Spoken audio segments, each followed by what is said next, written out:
Yay! All persons having anything to do before the Honorable, the Justices of the Appeals Court, now sitting at Boston within and for the Commonwealth. Draw near, give your attendance, and you shall be heard. God save the Commonwealth, Massachusetts. This court is open. Please be seated.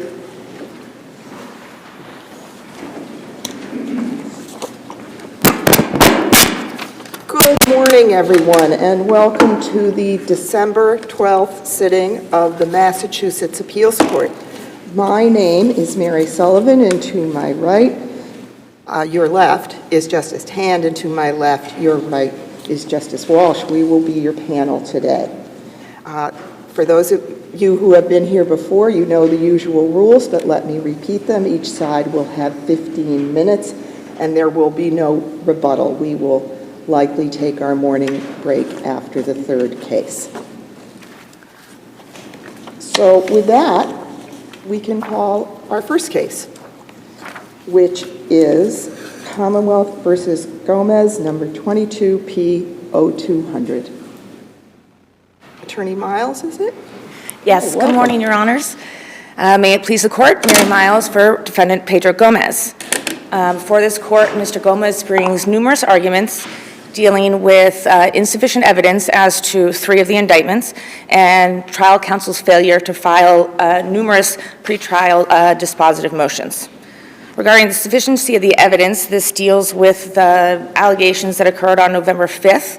I believe they're indictments 8, 4, and 5 for 17 Haywood Drive, 30 Rockwell, and 37 Farmington. For each one of those residents' homes, not one resident testified that any of the alleged damage had not been there prior to the evening of November 5th.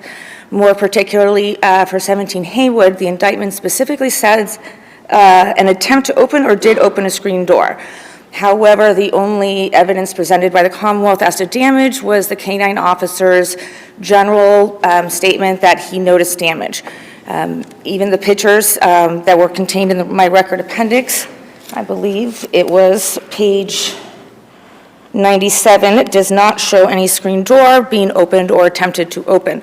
In regard to 30 Rockwell as well as 37 Farmington, while someone did testify that it appeared the door had been forced open, as for 30 Rockwell, and for 37, there had been evidence of a cut. There was no resident to testify that either of those were present prior to that evening, or even if it was, earlier in that day. I do understand that the K-9 officer found human odor on each one of those locations, but what happened with that human odor, we just don't know. This is especially true of 17 Haywood. Isn't it correct that the K-9 tracked from the car that was associated with your client to these different residences, sort of in a continuous, part of a continuous loop? Oh, yes, that is true.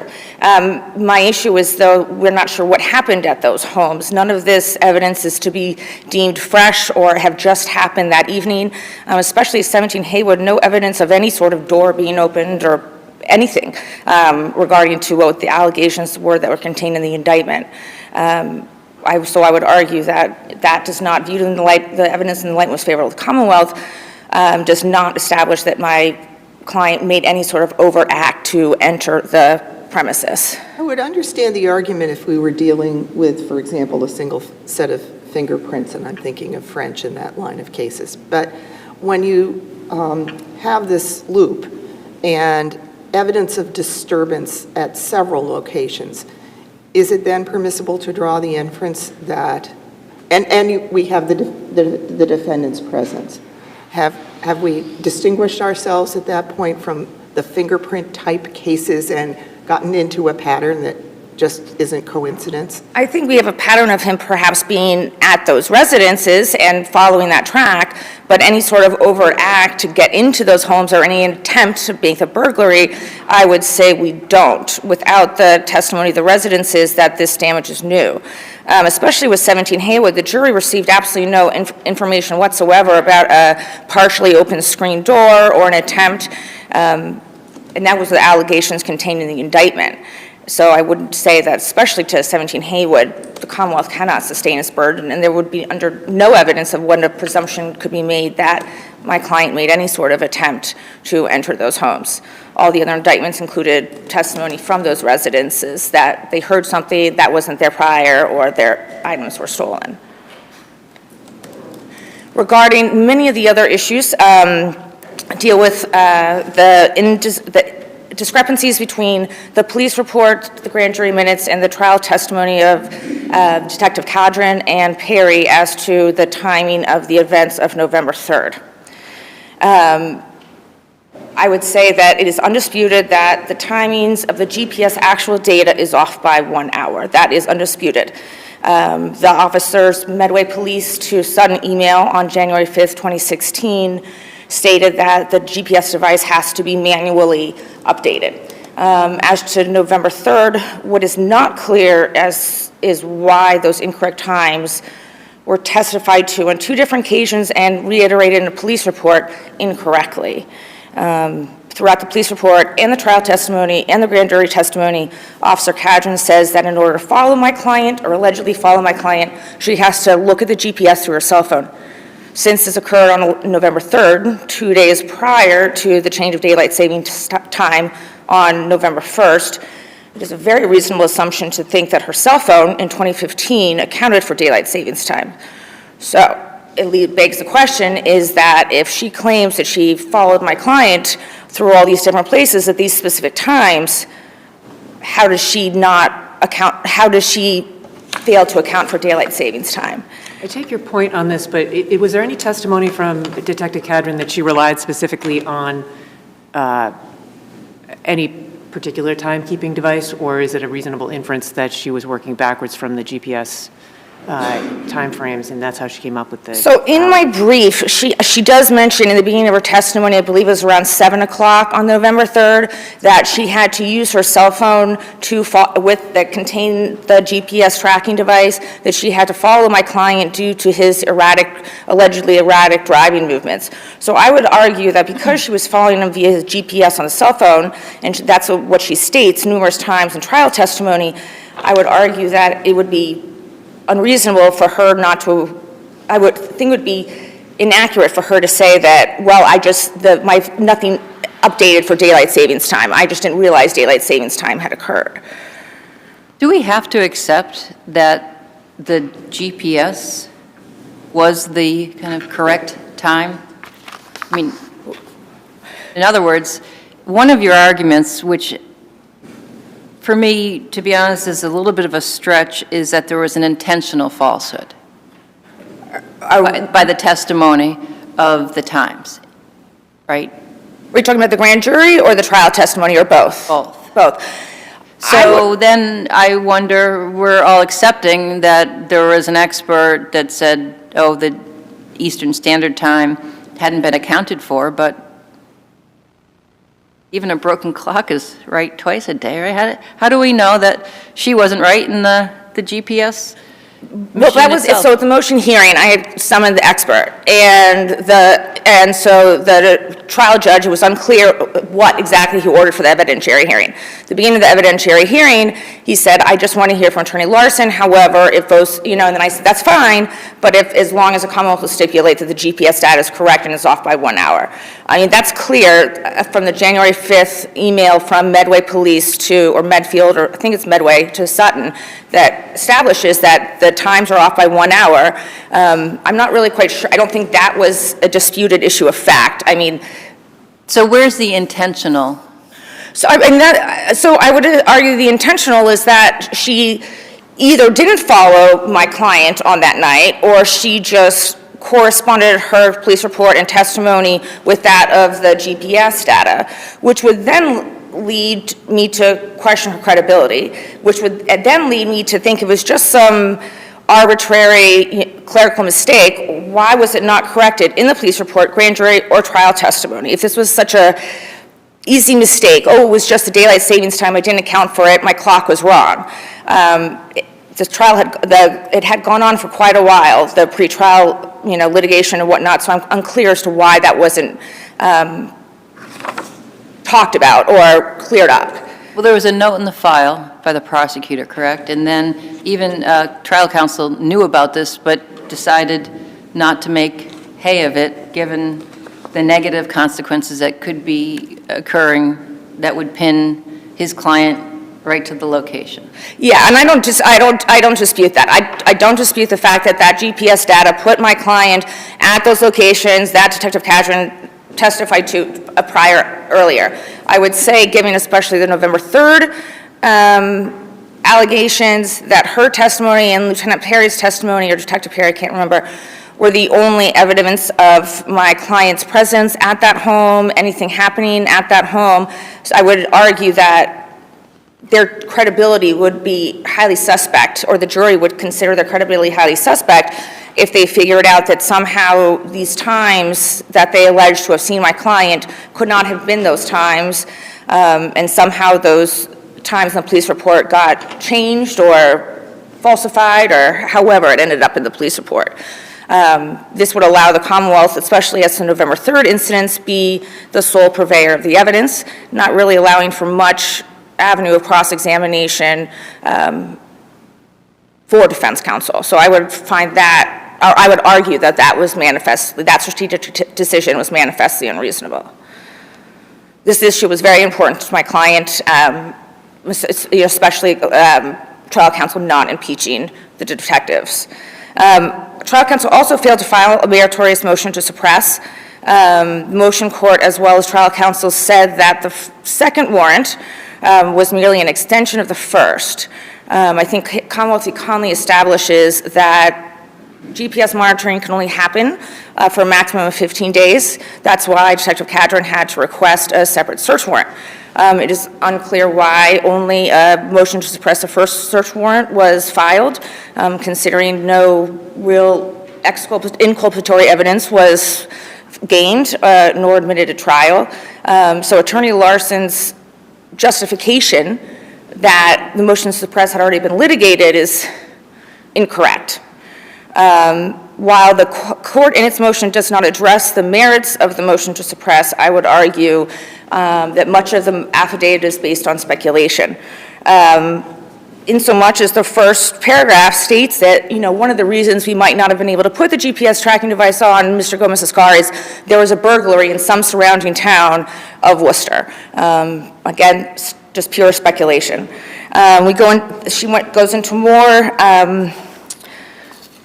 of my client's driving movements, trying to attach some nefarious motive to that. Paragraphs 8 and 9, they mention, Detective Cadron mentions that she sees Mr. Gomez's vehicle in an area, I believe it was midnight around, what day was that?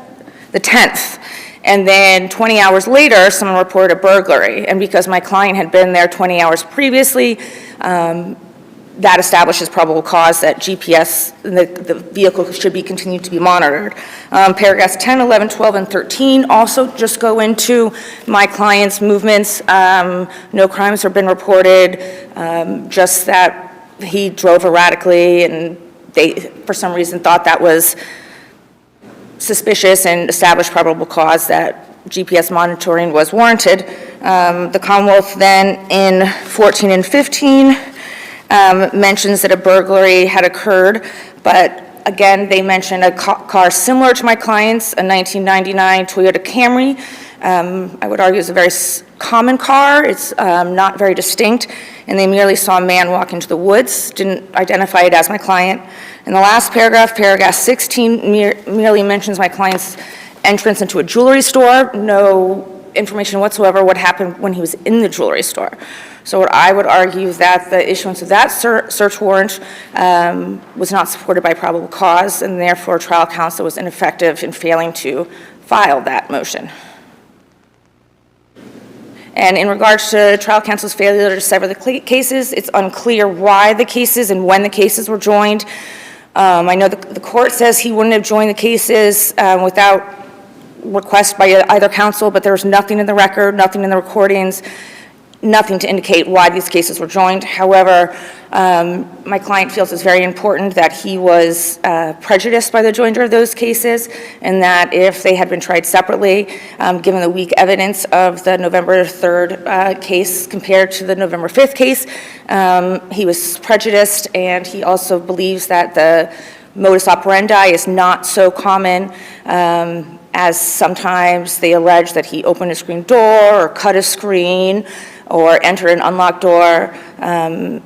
He also argues that there was no motive put forth by the Commonwealth to tie these two together. As such, he believes he is prejudiced by the joinder of these cases. But how was it ineffective for trial counsel to fail to move to oppose the, first of all, to oppose the joinder where trial counsel appeared to believe, without any indication that he was incorrect, that the matter had already been litigated?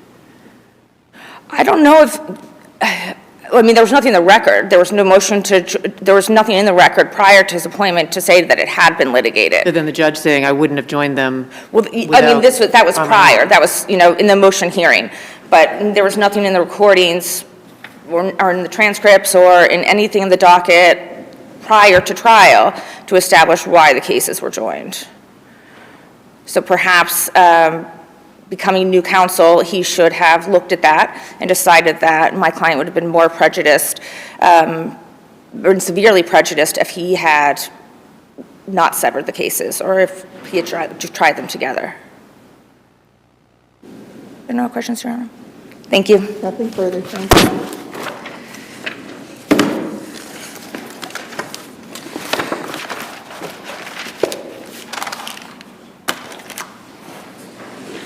Good morning. May it please the court. My name is Donna Marie Heron, Assistant District Attorney representing the Commonwealth. I guess I'll start at the beginning at the sufficiency of the evidence claim. Here, there was sufficient evidence to sustain the defendant's convictions. When looking at all the evidence in its entirety and viewed in the light most favorable to the Commonwealth, the police track through the GPS tracker the defendant to the specific area in Shrewsbury. They find his unoccupied vehicle, set up a perimeter around that vehicle. They then don't observe anyone else on the street. They then hear the house alarm go off at the 2 Mangs Drive and catch him essentially red-handed coming off that porch, where they find that the door had been that's what triggered the alarm, was him trying to open the door. They find cash, a blue rag, and wooden dowels on him, and that's important because then we have the officer and the dog tracking the defendant to all the locations where the houses were, there was evidence of breaking and entering in those 3, particularly those 3 houses, which is an issue here. They then, at one of those houses, find a screen door forced open, the sliding door partially open. At another one of the houses, they find the rear window on the ground with cuts on it and fresh human scent. And they also, at the 17 Haywood, they find obvious damage to the house, and then near there, they find wooden dowels on the ground. And I would suggest viewing that in its entirety, and the defendant is not challenging any of the other houses in that area which were burglarized or attempted to be burglarized. When viewed in its entirety, I believe there's enough sufficient evidence to sustain the defendant's convictions for the unarmed burglaries for those houses, based on the pattern and all. What was the obvious damage to the house on 17 Haywood that would... That was the officer's testimony. Right. That's what he testified to. I'm sorry, I don't, other than that, I'm not quite sure. But again, if you view it in all of its entirety, I think the wooden dowels also. No, I understand the wooden dowels, him, but I don't, Your Honor, I don't know, to be honest. Moving on to the ineffective assistance claim. The Commonwealth is not challenging. I think it's clear that the officers were off by 1 hour on the November 3rd incident. I think Judge Ricciardoni found, and I think it's in the police reports, that and I believe she testified to it, she was basing her times off the GPS tracker. That's what she was looking at when she was following the defendant, and that's what she was basing the times off of. And I think it's there, as Judge Ricciardoni, the trial judge and the motion judge found, there was an easy explanation for why they were off 1 hour. And that most important thing is that they placed them at those locations which were burglarized. And that is what defense counsel was trying to minimize when he decided not to challenge the officer's testimony regarding this. And I think it's clear that this is not a blatant false testimony that was central to the Commonwealth's case, but rather a mistake made by the officers in this case when they were testifying. And I just want to note that the email which says that there's an error was after the grand jury indictments were issued. So that there was nothing at that point to suggest the emails saying that the GPS tracker's off 1 hour came after the indictments. And again, there's no dispute that the GPS tracker puts the defendant at those areas which were burglarized, and therefore I would suggest that it's not intentional. False statements, I suggest that defense counsel made a strategic decision. As he said, he thought that the GPS tracker killed him or was very bad for his case, and he tried everything he could to minimize that testimony coming in. So that's why he made a strategic, manifestly reasonable decision not to challenge that. As to the search warrant, I would suggest there was ample evidence to issue the second search warrant. It's to note the defendant is not challenging the issuance of the first search warrant or the denial of his motion to suppress the first search warrant. I think defense counsel's judgment to not challenge what he considered an extension of the second search warrant was reasonable. Was the first warrant, the affidavit for the first warrant, incorporated in any way into the second? In the second search warrant, yes, she did say that they put the GPS tracker on that. They relisted the information contained in the first warrant back in the second warrant, meaning the defendant's history of burglary, the observations they made before, and then additional observations that they made of him driving erratically, going down dead-end streets, and then turning around. And then I think the thing that gets us there is the house break on October 11, 2015, where they track him at this specific location. He then leaves. It is later on, 12 hours later, but they then get a call that the house was burglarized. And I think viewed under the probable cause standard, that gave you probable cause to issue the search warrant, and I don't think it established that counsel was ineffective for failing to file a motion to suppress the second search warrant. As to finally the severance, I would suggest there is a common pattern and scheme here where this defendant is parking his car in a wooded or near wooded area. He then goes into the wooded area and then goes to these houses. And when I think it's unique, he goes to houses that are occupied and that have lights on so that he can get in undetected. And I think that is a unique common scheme that would allow evidence from the November 3rd and the November 5th incident. Also, I think defense counsel said he made a reasonable strategic decision to keep the cases, to not file a motion to sever, because A, he recognized the common scheme of this, and B, he said he had concerns that if he, in his years of practice, he felt that trying them together would be the best chance of getting an acquittal, and he was concerned that if he was tried separately, the defendant would face more time. And I don't think any of those, particularly considering the common scheme, was manifestly unreasonable. And the Commonwealth asked you that you affirm the defendant's convictions. I'm sorry, I may have misheard you. Did you say he did or did not go to houses that were occupied? He would he would always hit at houses that were occupied, that he saw lights on, and I think that makes it unique. At least all the people, the homeowners that testified, they were all home. The November 3rd one, they were in the house, and the other homes, I think basically all of them testified they were home. I think there's a few that didn't, there was no testimony whether they're home, but I think that pattern of going to houses where there's lights on and no alarms, or what he would hope are no alarms on, so he could go in undetected, grab stuff off the counter and leave. Makes it a unique common scheme that would make it admissible. If there's no further questions, the Commonwealth will rest on its brief. Thank you. Thank you both.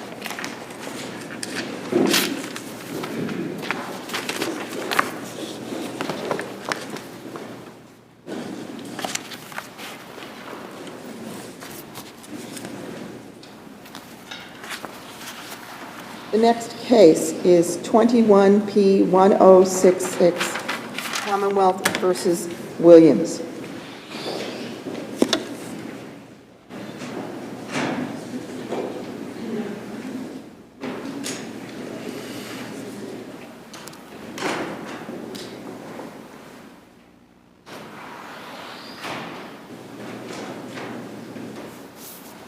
Attorney Randall, is it? Members of the panel, may it please the court, Glenn Randall on behalf of the appellant James Williams. This is the defendant's appeal from the denial of his motion to suppress evidence, which was then followed by a conditional guilty plea. The appellant is not challenging the stop itself, so logically it's important to begin with identifying the moment of the seizure. The reason for the stop was the civil motor vehicle infraction, and then the operator pulled over right away. Trooper Twitchell approaches the driver's side, Trooper Tulin approaches the passenger side, and then Trooper Tulin, before he makes any marijuana observations within the vehicle, he requests the defendant's license and physically takes it from him. The quote out of the transcript is, "I got his identification, ultimately had a conversation with him." So first comes the seizure of the identification, then the conversation with the defendant, and then the observations of the marijuana.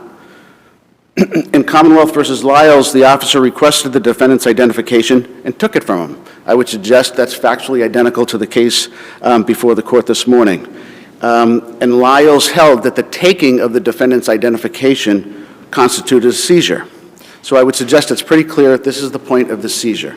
And the Commonwealth seems to correctly concede that. And they concede that there was no legal reason to seize the defendant's identification. How did the taking of the identification, just let me step back for a minute, the entire interaction with the driver and the passenger took place within a very limited number of minutes. Is that right? Something? Well, the court found that it took place maybe within a couple of minutes. How did the taking of the defendant's identification extend that stop?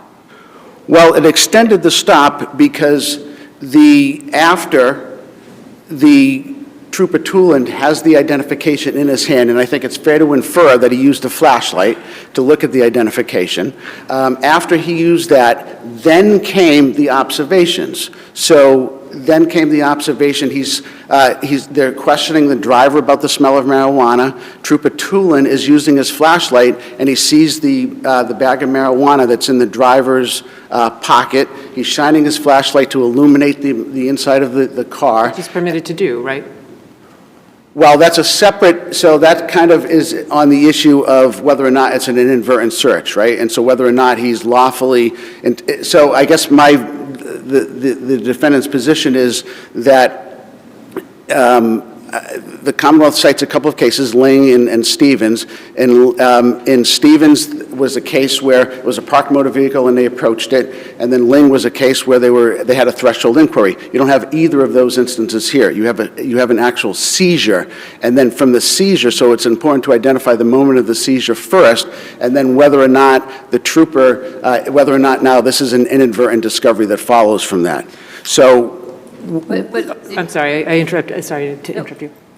if the hypothetical was that there was no license, but that the trooper approached the passenger side window and illuminated the interior and saw the marijuana, how does it matter then that he had the license first?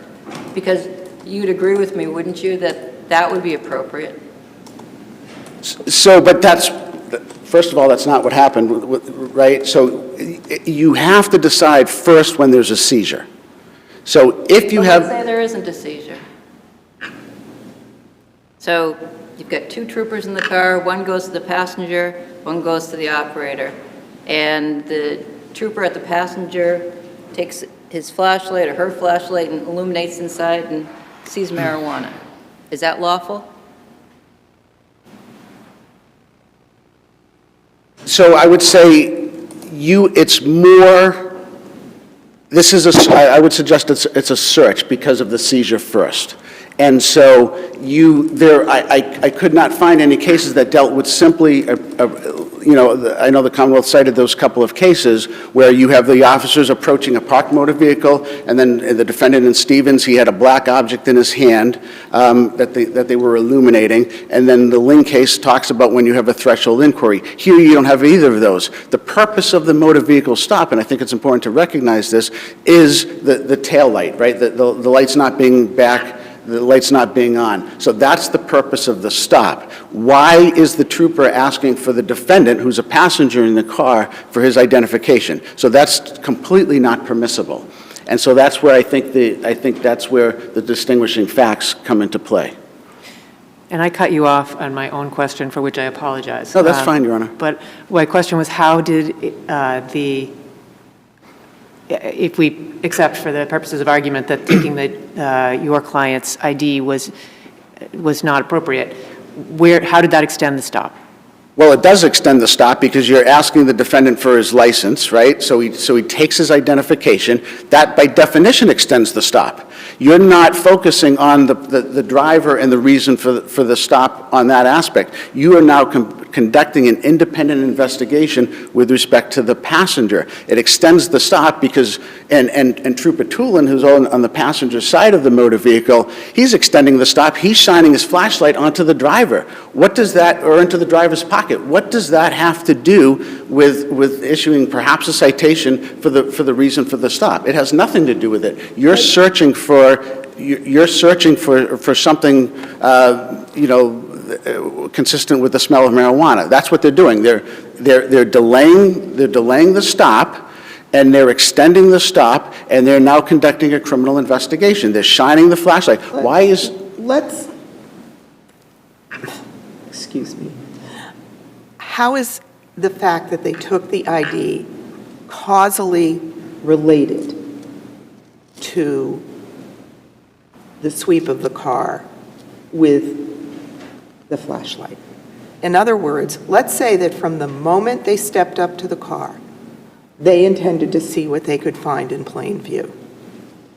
And while we do not normally look to the intent of the officers, and that's a double-edged sword for defense counsel, I think, let's just give that as a given, although I don't think that that's what we properly look at.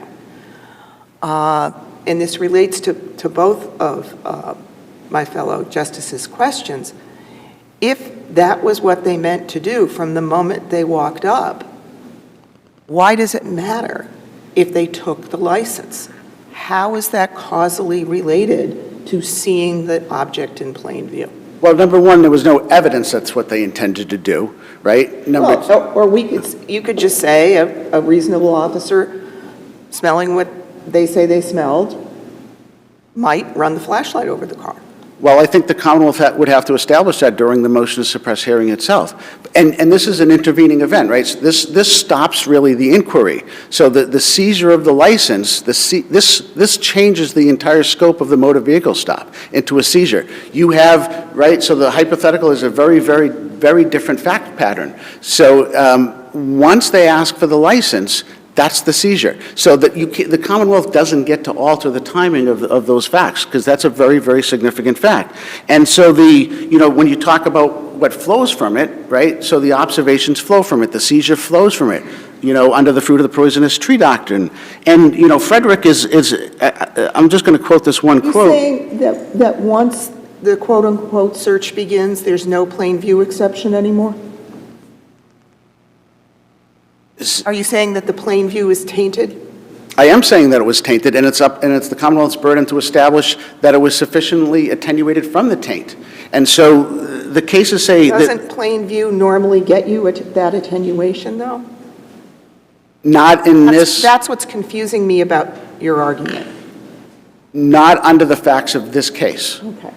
Right? And so the issue, it's not but for the prior illegality that the evidence would not have been obtained, but whether the evidence has come at the exploitation of that illegality. And that's what you have here. That evidence has come from the exploitation of that illegality, and that's why it flows from it, and that's why it's the fruit of the poisonous tree.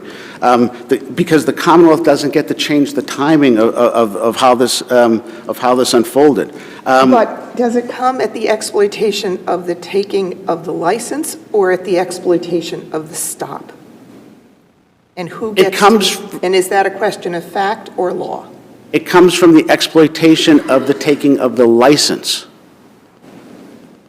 And I think when Who gets to decide that, and is that a question of fact or law?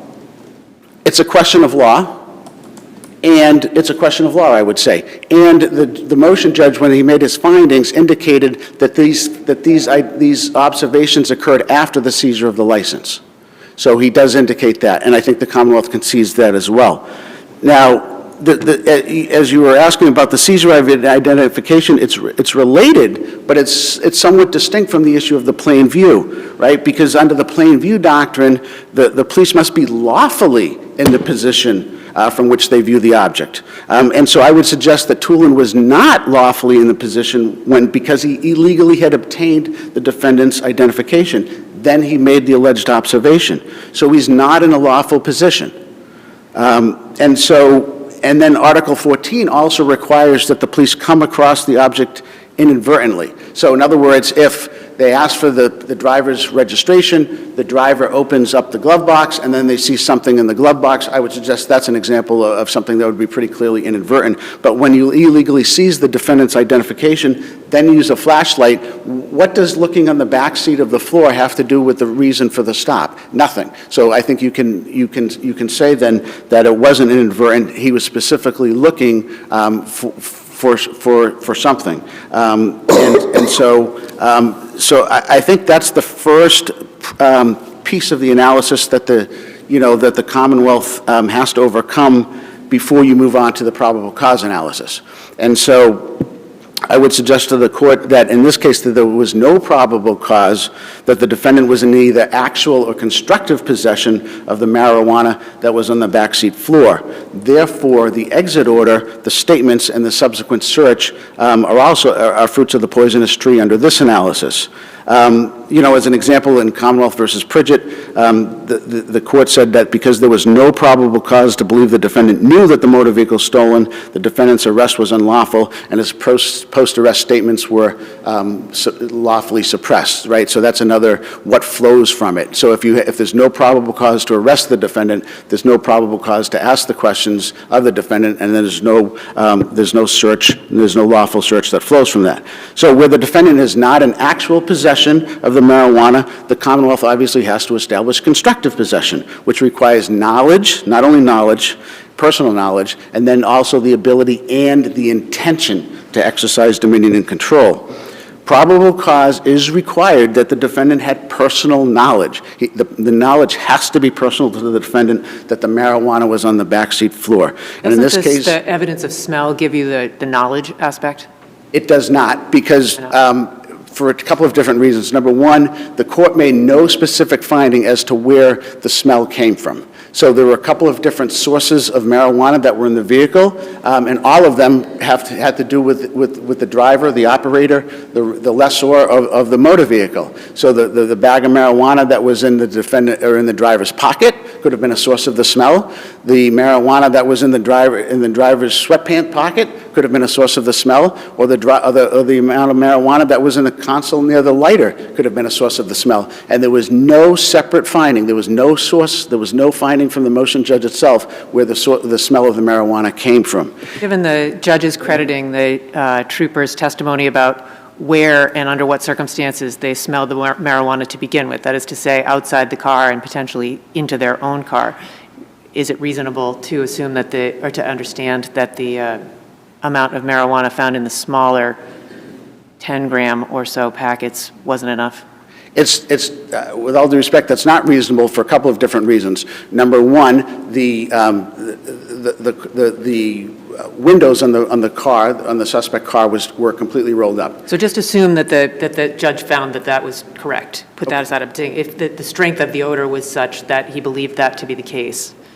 So then the marijuana in the back seat is vacuum sealed, right? So I cited a number of federal cases. I don't think there's any Massachusetts cases with respect to what a vacuum sealed bag of marijuana, what that means, but there's certainly federal cases on that issue. And so if it's truly a vacuum sealed bag, I think it's fair to infer that there's no smell that comes from that bag. And so therefore, that was part of my issue with respect to the credibility of that. So but I think the judge, because specifically he said in his findings, he said the trooper described it as a vacuum sealed bag. He himself didn't find it was a vacuum sealed bag, but we can assume that he credited that it was a vacuum sealed bag. And if it was a vacuum sealed bag, and then specifically the judge did not make any findings with respect to any smell that came off of that bag, there's really no evidence of it, and it certainly could be equally consistent with the other three possible sources of marijuana within the car itself. And I would say that the judge I know the Commonwealth argues that it was a very strong smell, but the court itself in its findings did not refer to it as a very strong smell. He just said a smell of marijuana. He did not use those types of adjectives to describe the smell itself, and I think that's an important distinguishing characteristic. In addition to the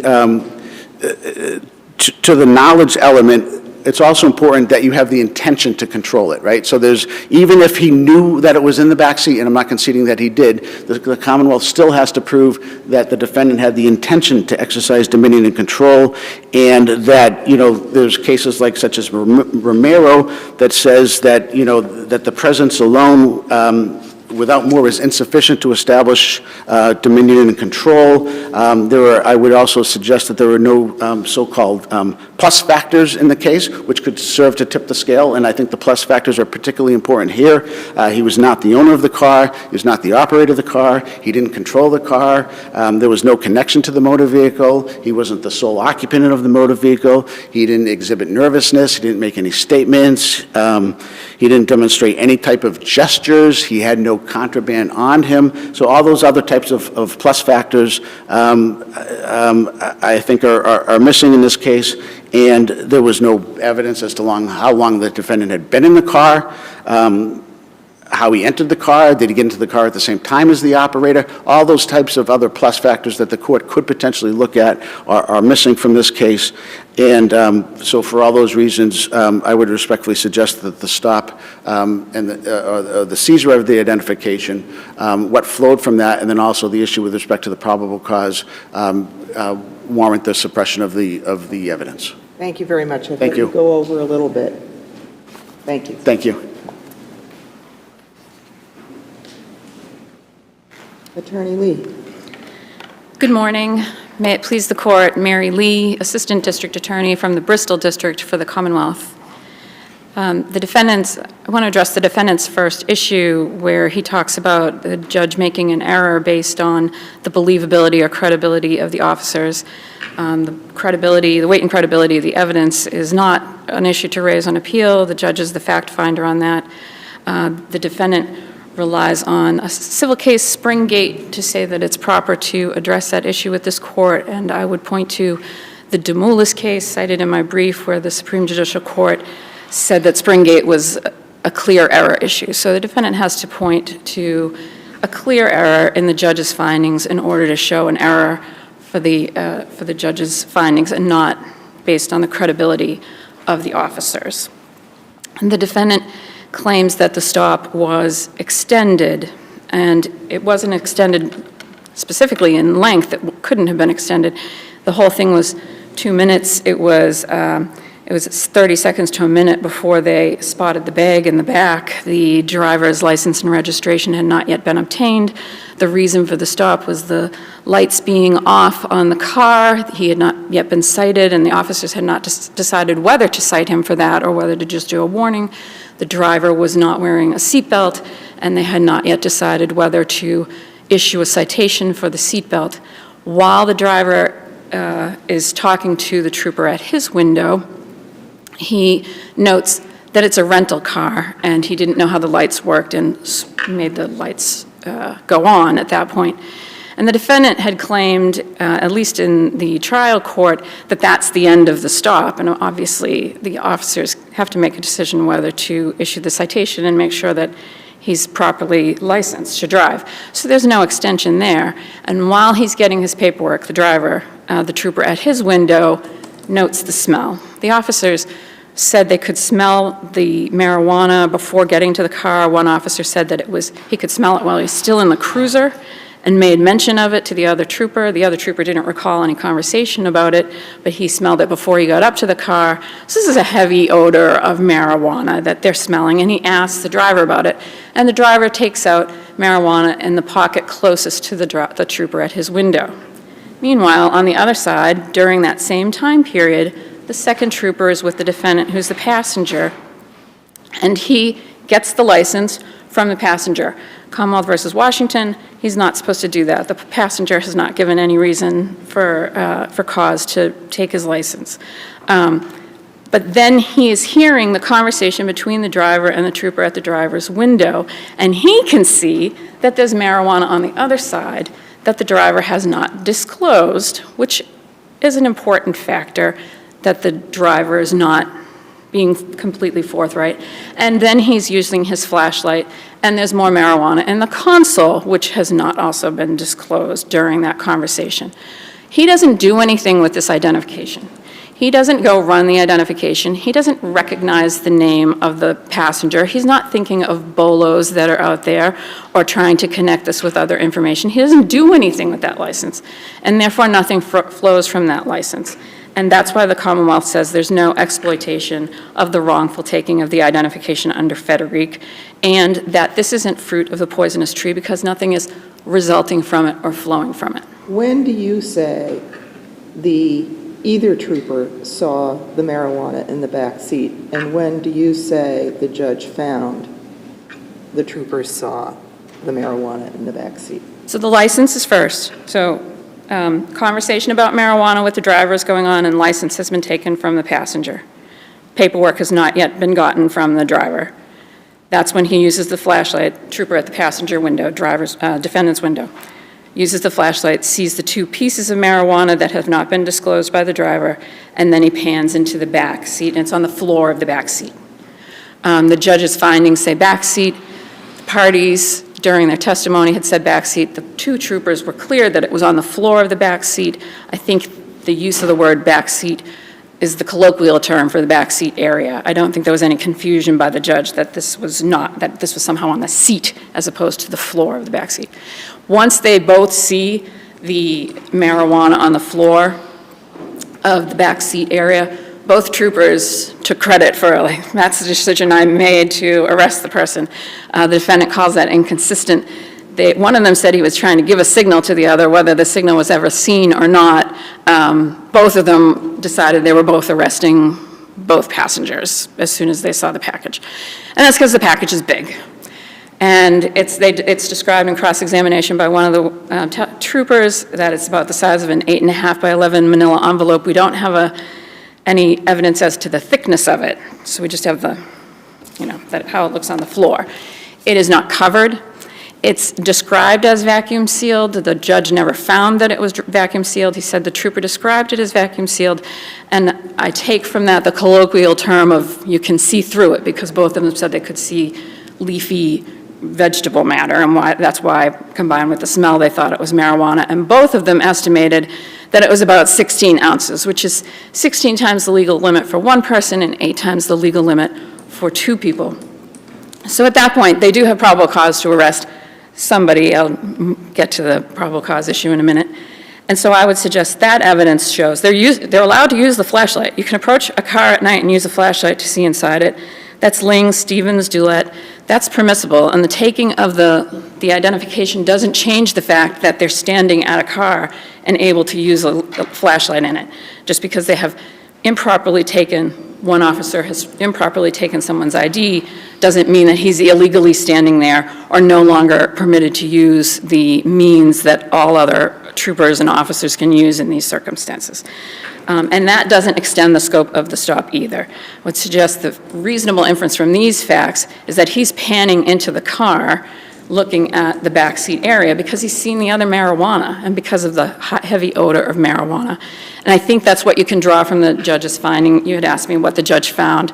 I think the judge's findings track the description I gave you, and that though he didn't make a reasonable inference as to why the officer was panning with his flashlight. These were oral findings from the bench, but I suggest that you can draw that inference as well from the judge's findings because he credited those officers. So at that point, they get the driver out, and then they get the defendant out after the driver is secured. My brother made mention of the statements. I just want to point out the statements were suppressed. When they got him out of the car, they're putting him under arrest.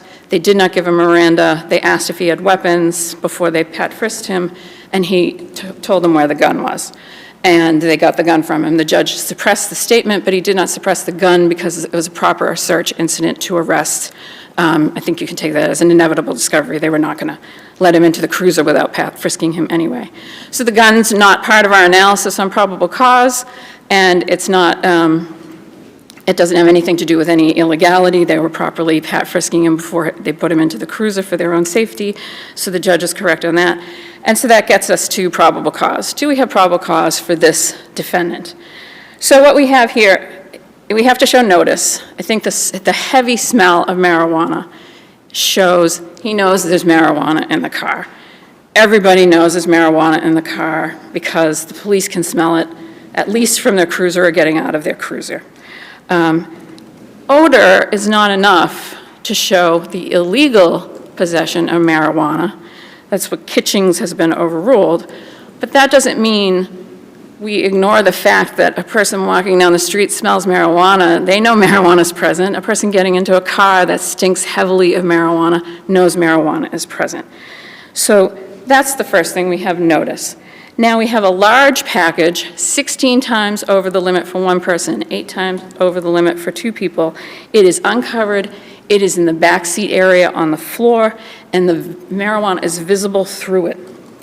It is close. It's closer to the passenger than to the driver. The passenger is the defendant.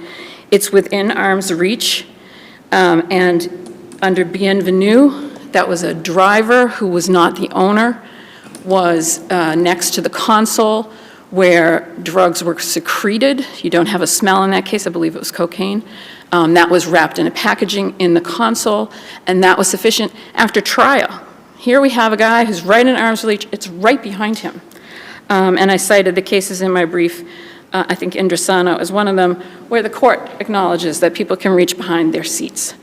And then I think this is significant. I know this case is not exactly like Arias. Arias is the blockaded home where everybody in there is a joint venture in the drug dealing enterprise because the circumstances of that blockaded home and the obvious use of drug paraphernalia for distribution in the home shows anybody who's going to be in that home is part of this.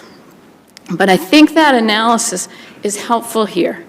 You're driving a rental car. You have a very large amount of a substance because of the amount of it is illegal to possess. Anyone who gets in that car is going to be aware of it because of the stink of it.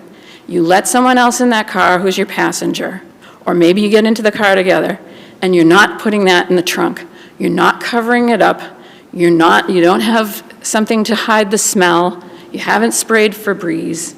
It is obvious that there is marijuana in the car, and anyone getting into the car is going to be, whoa, you have marijuana. That puts you in the position of 2 different things. 1, someone could take that valuable marijuana from you. And 2, someone could rat you out to the police. I'm sorry, someone could inform on the police to you. You're only going to let someone in that rental car with you that you haven't even sufficient experience with, that you know how to turn on the back lights. You're only going to let that person into the car with you if they're part of it. And that inference should be drawn in the Commonwealth's favor in determining whether there's probable cause. So I would suggest we have knowledge from the smell, the size of the package puts him on notice that it's illegal, the close proximity, the easy reach, and the fact that there's 2 people together in the rental car where they both know there's heavy stink of marijuana, and that they're both, if they get stopped by the police, they're in it together. So I would suggest this evidence is sufficient. I understand it's not exactly sufficient under bienvenue, but that was proof beyond a reasonable doubt. But we are different from Locke, which was marijuana in the cargo area that was covered up, and we are different from Overmeyer, where the amount of marijuana was not properly described. It was just called a fat bag, and it was in the glove compartment.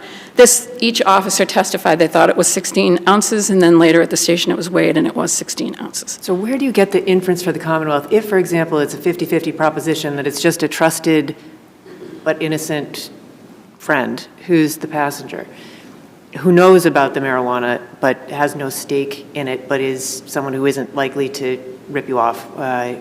Where do we get the inference for the Commonwealth that gets you into the intent to control portion? So I understand that's the hard part of the case, right? So in probable cause, the question becomes, are the police required to exclude every potential innocent theory? And the Commonwealth at trial isn't even required to exclude every potential innocent theory when proving things beyond a reasonable doubt. We have to prove beyond a reasonable doubt and draw all the inferences favorable to the Commonwealth. So I would suggest, for the purposes of probable cause, that this is sufficient to show this defendant was probably involved in the crime that was definitely afoot. He's probably responsible for it. Oh, sorry, I didn't mean to step on your No, answer. go ahead. Do we need to discuss or consider the plus factors that your friend points out? And if so, where are they here? So That's where they are. It's heavy smell, big package, right behind the passenger, and the inference that you're not going to be traveling in a rental car with someone who's not a joint venture in possession. I acknowledge this is the type of line drawing that makes the job of judges difficult. That's why we have judges.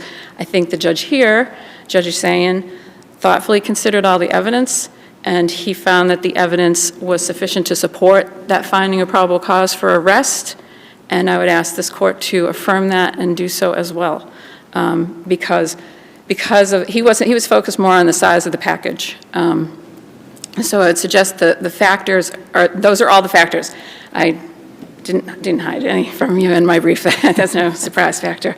So I get it. This isn't the obvious case. We don't have a case right on point. This is a case that calls for that line drawing of what is or is not probable cause.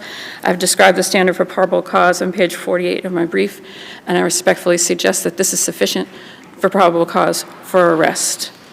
I would like to just quickly address the Gomez issue, if I may. The parties were, unless you don't want me to, the parties were told by the court to address Gomez, whether it was satisfied. The Commonwealth is conceding that the defendant properly preserved this issue under Gomez.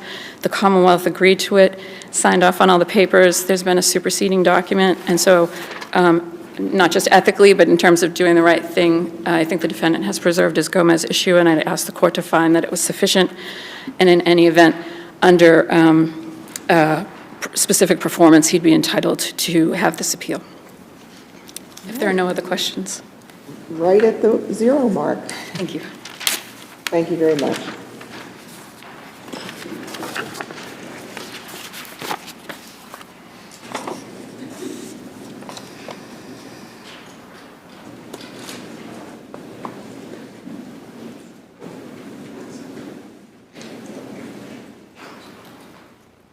The next case is 19P0671, Commonwealth versus Breakspeare.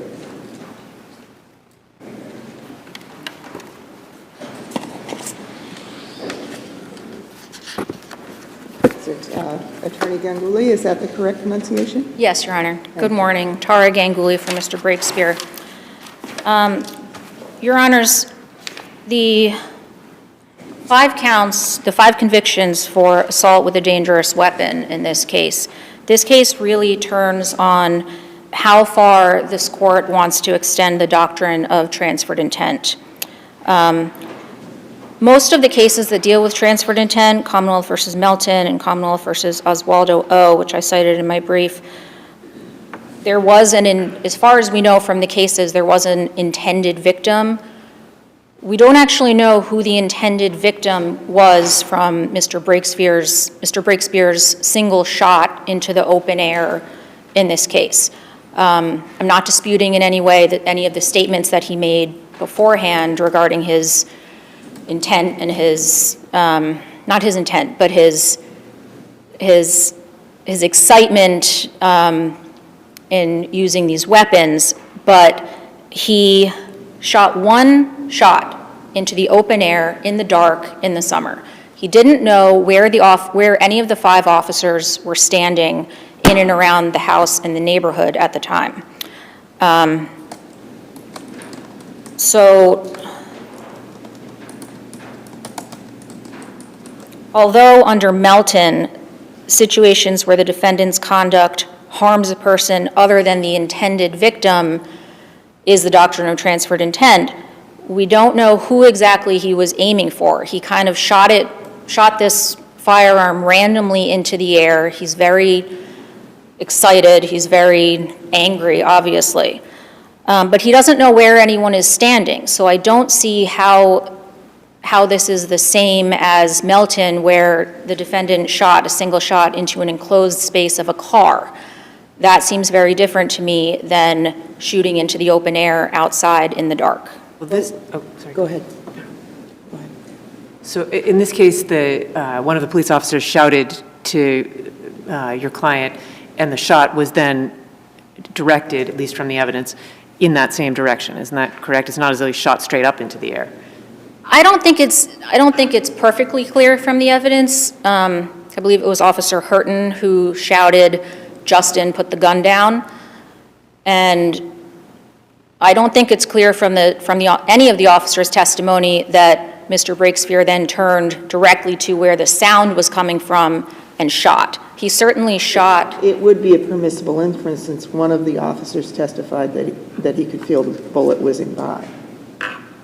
That was a different officer. Correct, but it shows that the shot didn't go into the air. Yes, I'm not saying that he pointed the rifle straight up into the air. He definitely shot in a direction. I just think this case presents what the outer limits of transferred intent should be. In the Oswaldo case, there were 3 individuals standing what seemed to be relatively close together. And again, the court found that that was proper for transferred intent. The Commonwealth is certainly allowed to craft their charges in the way that they like, but anyone within I don't know what distance, but anyone within a certain distance of that single gunshot could potentially be a victim of assault with a dangerous weapon, whether it was any of the other police officers who were there who were not named as victims or any people just in the neighborhood. I don't see what the difference is between someone walking by on the street and one of the named officers. And I think that's a procedural due process issue. Let's see how far this analogy goes. You're saying that shooting into a crowded car, the shooter has to know that someone's going to get hit. Correct. I understand your argument. Well, let's say someone armed with a rifle walks up to any building. Let's say it's an office building, it has slightly tinted windows, you can't see exactly who's inside, and shoots into the office building. Are you saying there's no assault? Because the shooter, he or she would not know who was where within the building? Through tinted windows that he couldn't see through? Yeah, or did it from such a distance that he couldn't see or she couldn't see exactly who was in there? I think that could be a single charge of assault, but if the government is going to charge based on how many people were in the vicinity of that shot, I think that presents a problem, whether there's... Does it matter if it's a schoolroom then? If the person with a rifle walks up to an elementary school building or a high school building or a college building and shoots in through the window and not knowing exactly how many people are in there? Honestly, I think it does. I see the gravity of your example, but... I mean, I have to give you that example Yeah. because your argument has necessary ramifications. Of course. And so I don't mean to be, I'm not baiting you. It's a real issue for us in terms of how you decide the case. I think that shooting into a building, even if it's a large, a single room as large as this, is different than I think the amount of space matters in terms of the analysis, in terms of inside versus outside, the largeness of the room or the floor in a building. For your example, if it was a school, and there were 20 people in the floor of where the shot went in, perhaps those 20 people could be considered victims, but I don't think maybe the 20 people in the floor above or below necessarily could. Because we also have to distinguish between what's an assault and what's a battery. If the bullet hits 2 people, there's 2 batteries. Correct. But if the bullet goes in and shatters the window and everybody in the room hits the floor, be it an office building or a school, or an outdoor space where police officers who have been threatened are lining up, does it really matter for purposes of assault? What is the due process problem? Are you saying it's the intent factor? I'm or the saying fear factor? it's how the government chooses to charge the defendant. But we don't get to decide that. Article 30 tells us we don't get to decide, but we do get to decide what an appropriate unit of prosecution is. Yes, So we're back to distinguishing Melton. yes, but I think that the due process issue is sort of tied to, not tied to the Article 30 issue, but tied to whether it's, how fair is it to have one named victim versus 50 named victims, or 100 named victims, or 1,000. I think there has to be some sort of limit somewhere, especially in an outdoor situation. If it's one shot, you know, into an outdoor concert, perhaps, I think that would be different than into a car, or if a group of people are standing very close to each other and there's an intended victim versus other unintended victims.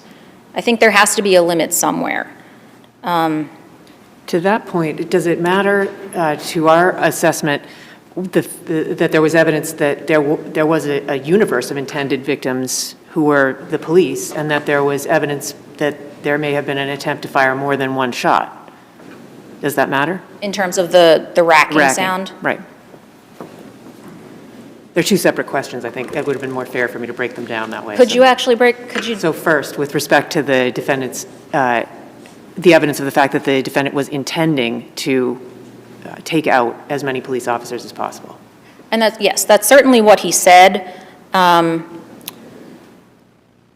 without knowing how many, without knowing how many potential victims are in his vicinity, and he's wildly moving around, I guess it does move to the second part, which is the racking. And I think that actually, I didn't touch on this as much in my brief, but the element of the attempted battery theory, the third element, that the defendant came reasonably close to doing so. I don't think you can say that he came reasonably close to getting off 5 shots. Certainly there was an issue with the gun. There was testimony that it could have been a problem with the gun, or that the person doesn't know how what they're doing with the gun. But I think the question of whether he came reasonably close to doing so 5 times is also a problem in the case. I'd like to read you a sentence from Melton, and if you could tell us, from your perspective, because we don't get to disagree with the SJC, right? So in Melton, they say, more fundamentally, however, the defendant's argument erroneously assumes that the intent element requires the Commonwealth to prove an intent to batter each and every one of the victims in order for there to be multiple assaults. That assumption is inconsistent with our treatment of intent in other contexts. We have never required that a defendant's intent be directed at the precise victim of the crime. Given his statements, which you properly acknowledged at the outset of your oral argument, how do we distinguish that language?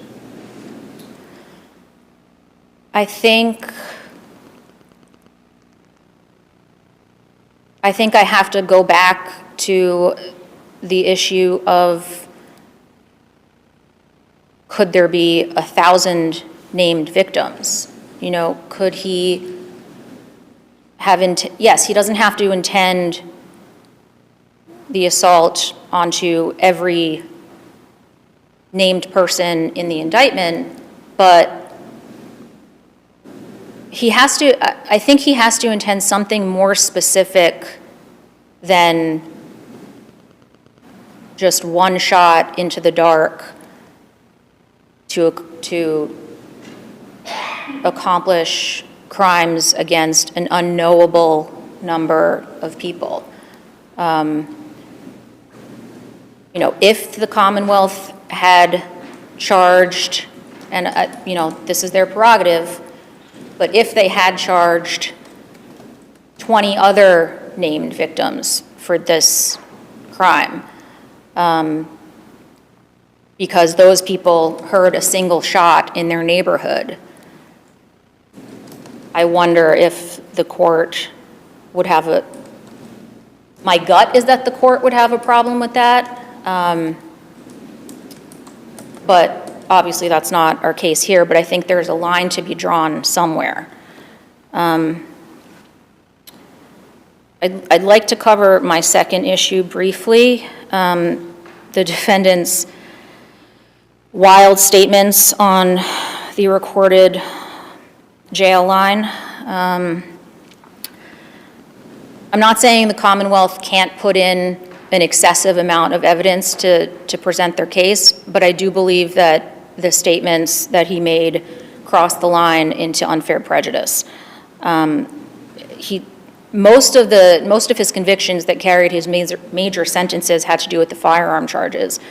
What he was saying in terms of, he wishes that he could kill everyone, he wants to kill every one of them, he's, swearing up and down in that phone call. He doesn't even talk about the firearms that he was possessing at the time. He talks about future intent in terms of what he still wishes that he could do, and despite the judge's instructions, I think that this is classic propensity evidence showing that this is just a bad guy.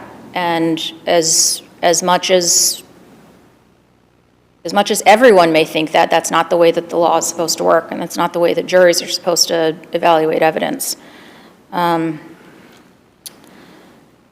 I would point the court to Shalhoub, which even though that was an issue of harmless error and obviously the convictions were affirmed by the SJC, they did say that certain testimony regarding the defendant's affiliation with the Aryan Brotherhood was so explosive, so overly prejudicial that it should not have been admitted. And I would say in this case, the risk of unfair prejudice from his statements could have had an effect on any of the verdicts in this case. So if there's no questions about that, I will rest my brief. Thank you.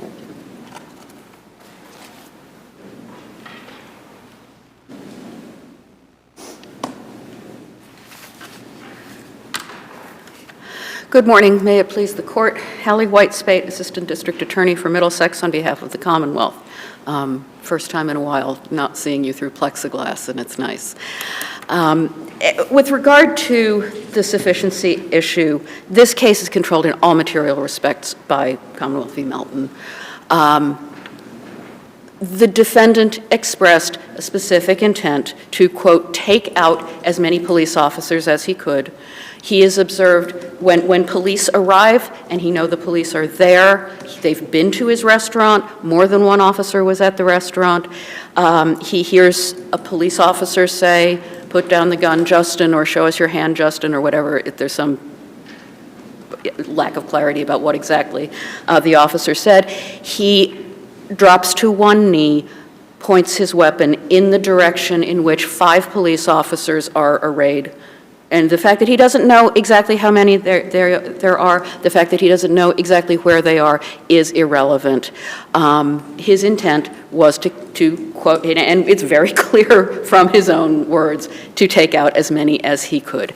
In that sense, the evidence is actually stronger here than it was in Melton. In Melton, there was only, the evidence was that there was really only one person that the defendant was going after. And the fact that there were 4 people in the car simply increased the number of persons imperiled. The attempt to distinguish Melton, I think, is really an attempt to confine Melton to its own facts. But to do that, we have to ignore that the court in Melton is really extremely expansive in its discussion of transferred intent. The other language, the language that I had picked out, is the defendant's intent is deemed to extend to others beyond the actual intended victim. It is not exhausted or depleted based on the perpetration of the crime on the intended victim, but encompasses completely unintended victims, including victims of whom the defendant was unaware. And whatever reasonable concerns there might be with the outer limits of how many counts you could charge based on how many persons may have been in the vicinity and aware of what was happening, there might be a point at which that raises due process concerns.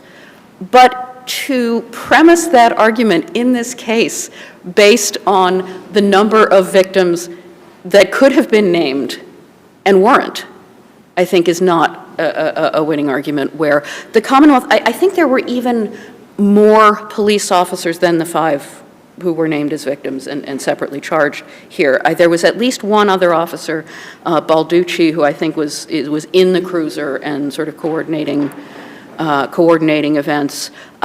He is not named as a victim. There is not a charge attached to him. We charged only the police officers who were advancing on him, and I think that is entirely reasonable.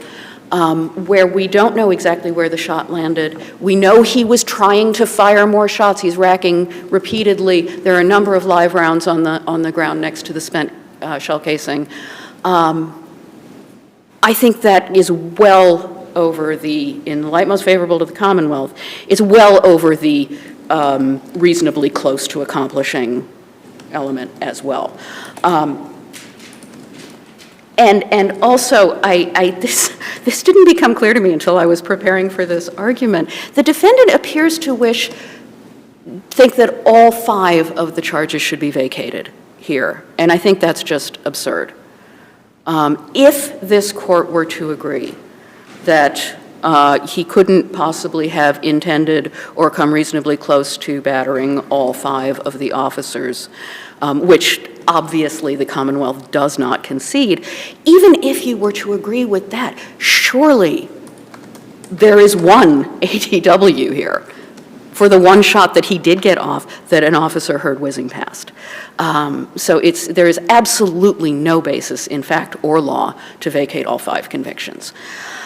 Just briefly as to the defendant's statement, I'm sorry he got to trial and wished he hadn't said it, but he did say it. It's a statement of the defendant. It's presumptively admissible. It's absolutely relevant to his intent and his state of mind, his attitude toward the police officers. And Judge Tutman appropriately redacted the really extremely inflammatory statements of hoping that he would be able to, I think he said he wanted to get a knife and smuggle it into the courtroom and kill the officers while they were testifying. Something that could have made jurors themselves feel like they were in danger, I think would be inappropriate. It's also not irrelevant to his intent. Well, that might be a reason for keeping it out. I think that's absolutely a reason for keeping that part out. And I think, but otherwise, I think it's still relevant to his state of mind at the time. Did that part come in, or did it? No, it did not come in. Okay. It did not come in. The only thing that came in was, I wish I was sitting here on 20 murders. I wish I had killed every one of them instead of some effing attempted murders.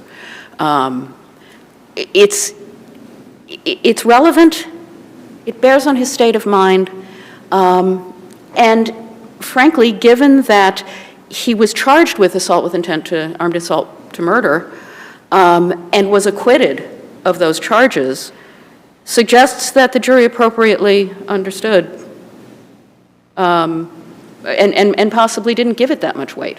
They certainly were not excessively inflamed by it, given that they acquitted him of the charges, the most serious charges, and the charges to which that was most relevant. If there are further questions on that issue, or the Moffitt issues, the Commonwealth will rely on its brief and ask you to affirm the judgments. Thank you. Thank you both very much.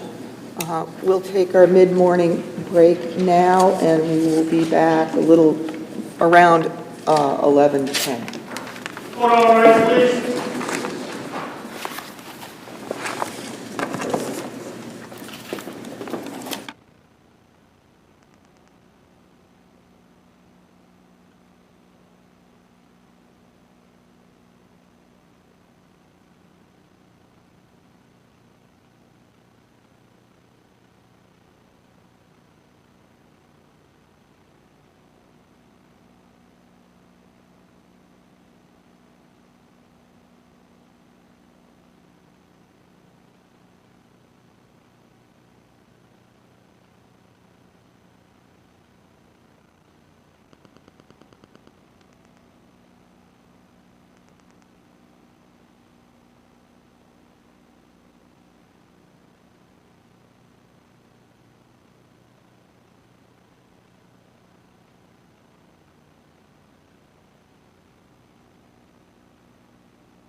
Court is now in session. Please be seated.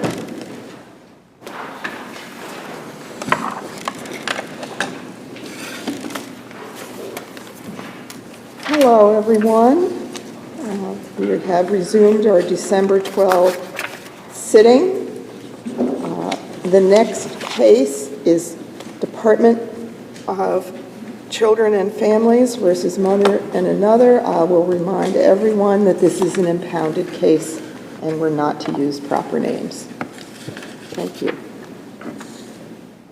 Is it Attorney Bradbury? You may begin. And welcome.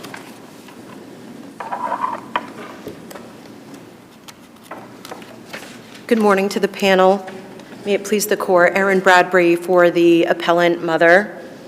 I will begin with argument 5, starting on page 19 of my brief, which is that mother's rights were terminated here without a fair trial. I have e-filed a Rule 16L letter to supplement my brief as well.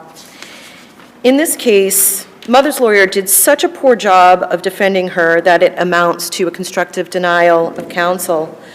Trial counsel here acted like a potted plant as the trial unfolded around him. Poor lawyering amounts to the constructive denial of counsel when the trial attorney fails to subject the state's case to any meaningful testing or mounts no defense. There is a complete breakdown of the adversarial system at a critical stage of the proceedings. It is a fundamental due process violation because it is though counsel's chair is empty. It requires remand without showing of prejudice or harm. Parents in these types of cases have fundamental due process right to counsel in termination cases designed to limit the evidence to reliable information, to exclude unreliable evidence, to test the department's case, to highlight evidence that is supporting the parent's case, and to ensure that the ultimate decision in the case is based on reliable, trustworthy consideration of all the relevant facts. The lawyer must do something more than just sit on his hands at trial, but that is just what this trial counsel did in this case. When it became clear that his client was not available to participate in the trial, he did not request a continuance. The lawyer did not file any motions in limine, and as a result, 15 exhibits entered the record consisting of 96 pages of documents. Whether those documents contained hearsay, opinions, character... If I could just stop you there for a moment, just to ask you a question. First of all, it's got to be a very difficult position to be in, to be arguing an appeal where mom didn't show up for trial. And I just wanted to commend you on your brief, because I think you've done, I think you've made every effort. Thank you so much. And it's important to do that, and we very much appreciate it. With respect to the argument about counsel, given that there was no motion filed below, how are we to know why counsel did what counsel did? How are we to know that mother didn't instruct counsel to do what counsel did? And alternatively, even if there were no communication, and there is evidence on the record to suggest that there was none, even if there were no communication, is there not some obligation to show us what prejudice inured from the failure to file, say, motions in limine or the like?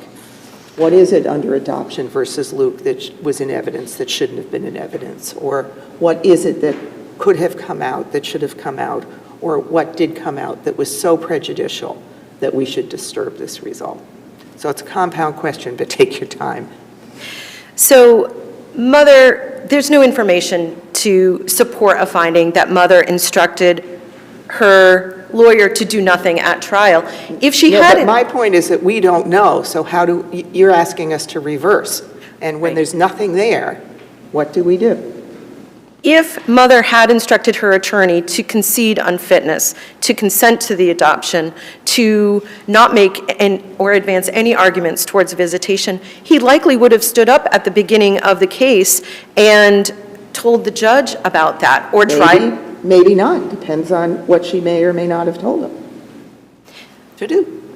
I agree, but a reasonable counsel would let the court know that we don't need to go through the exercise if the mother is going to stipulate to certain facts. Moving on to your second point, which is, do we have to show any prejudice? The case law is clear in the United States Supreme Court and in the SJC that because there is no reliable measure of prejudice from constructive denial of counsel, prejudice is assumed. United States versus Gonzalez-Lopez, 548 U.S. 140 at 150, 2006 case. And then within the Commonwealth, constructive denial is presumptively prejudicial and warrants an automatic reversal and remand. Commonwealth versus Valentin, 470 Mass. 186 at 196. That's a 2014 case. So there does not... Are those cases involving bias, though? Do I remember those cases correctly? Versus inaction? Those constructive denial of counsel cases? Are those what lawyers with split loyalties? No, I believe that it was that they didn't undertake any advocacy on the client's behalf at the trial. And so this attorney really just did nothing, and we are asking for a finding of constructive denial of counsel at this point in time. So all the documentary evidence came in. 2 witnesses testified at this trial, and the lawyer did not object to any questions or testimony of either witness. Not one objection was advanced. There were no motions to strike any testimony, nor did he cross-examine either witness. Transcript 31, it was offered as to the ongoing DCF worker, and transcript 42, cross-examination as to the adoption social worker. When the attorney was given the opportunity to rebut the department's case, he declined. He did not put on any evidence. Transcript 47. He did not make a closing argument. Others did. The department certainly did, and Child's Counsel did. But the only words that this attorney uttered was that if parental rights were terminated, that the trial judge consider visits between the mother and the child, and that's at transcript 48. But really, that is not a legal argument advanced in support of visitation at all, because the judge is already legally obligated to consider post-adoption visitation. This attorney did nothing. Would a reasonably fallible lawyer have concluded that the failure of the mother to appear without explanation was going to weigh so heavily against her in resolving any factual matters before the judge that the best strategic decision that lawyer could make would be to argue for visitation rather than termination? I think that her failure to appear should not have affected this attorney's strategy at all. Her absence doesn't excuse the lawyer from performing his function in this process. He's still required to put on some sort of effort to minimize the damage from the department's case and highlighting the positives of mother case. One of the most favorable decisions out of this court in the child welfare arena was handed down where a parent did not appear for trial, adoption of Yale. So the lawyer is still obligated to contest the case, to put on some evidence, and this was a very lawyerable case. There were certainly some questions which were to be answered more strongly, but at least two issues were very lawyerable. One was whether this should really be a guardianship as opposed to an adoption, and whether there was facts in order to find that it was in the child's best interest to continue to visit with the mother after the adoption. Here, better work may have accomplished something material for the defense. Maybe not a finding that the mother was fit, maybe not that that was to continue for some period of time, but there was a closer case when it came to outcomes for the mother, including guardianship versus adoption and post-adoption visitation. This was lawyering of exceptionally poor quality. Like mother didn't have counsel at all, and there was an empty chair where the trial lawyer should be standing. Could you point me again to where in the brief you say you made the this argument? So page 19, on heading 5. Yes, but the heading 5 does not, I'm looking for where in heading 5 you talk about the constructive denial of counsel and ineffective assistance. So it's not an ineffective assistance of counsel claim that I'm raising. I talk about mother's appointed trial counsel, about halfway down the page. Mother's appointed trial counsel did not test the department's case at all. He did not call any witnesses or introduce any evidence. He did not ask one question of DCF's witnesses. I see that, but to raise, I don't see that as having raised in the briefs an error of the magnitude that you're now arguing, because the focus of argument 5 is that the trial did not offer her a fair hearing and that the trial judge did not engage in a balanced weighing of the evidence. It says the trial court has not made an even-handed assessment of the evidence. It's a due process argument, and that combined with my 16L letter, which I think is more clear regarding the constructive denial of counsel, which was filed electronically and served on all counsel, read together, should have preserved that. You understand, though, that you can't raise an issue on appeal for the first time in a 16L letter. Well, I think, right, which is why I think a colorable claim is raised as a due process argument on page 19 of my brief regarding his shortcomings, and that was unfair. But this case did not need to be a termination case. It could have really resolved for a guardianship. The child, now age 13, had been raised by her mother from birth to age 3.5. She had been under guardianship with Ms. R. and Mr. P., the child's family friends, for almost 5 years by full agreement of the department and the parents. And that guardianship would have continued past the 5-year mark if it had not disrupted due to events that didn't involve the mother or the child. During those 5 years, mother did not file any pleadings returning the parties back to court, not a contempt, no modification, no petition for removal of the guardianship. It was really smooth sailing. After the guardianship disrupted, the child lived in a foster home at first, and then the child was placed with her maternal aunt and her partner on October 1st of 2020. Soon thereafter, 3 weeks later, the goal was changed to guardianship, and 13 weeks later, the goal was changed to adoption. The majority of my work in the trial court is handling guardianships, both of minors and adults, in the probate court. And when a parent has issues, a family member, typically a grandparent or an aunt or uncle, take custody through a guardianship. The vast majority of those cases result in a guardianship, not adoption, because that's a good legal outcome for all of the parties. Parental rights remain intact, and the child has the stability of a permanent home and custodian. The parents have the ability to return to court if parental visits need to be modified, and the parties are entitled to counsel, even the guardian, if they have established custody for 2 years. This was a very close case for guardianship and a very awkward case for adoption. Adoption, in this case, now makes the child's aunt, her legal mother, and her first cousins her siblings. Moreover, in the trial, no clinical reason for adoption was given. This aunt can demonstrate the same long-term commitment to this child through a permanent guardianship. Now, in the case where a parent is very litigious, bringing the parties back and forth to court, the child feels anxious about whether their placement is going to disrupt. I can see moving forward for an adoption in order to protect the custodian and the child from years of litigation, but that is just not the case here. This mother had her oldest child in a guardianship, and that child aged out. And then with respect to her youngest child, mother agreed to an open adoption agreement to preserve her visits.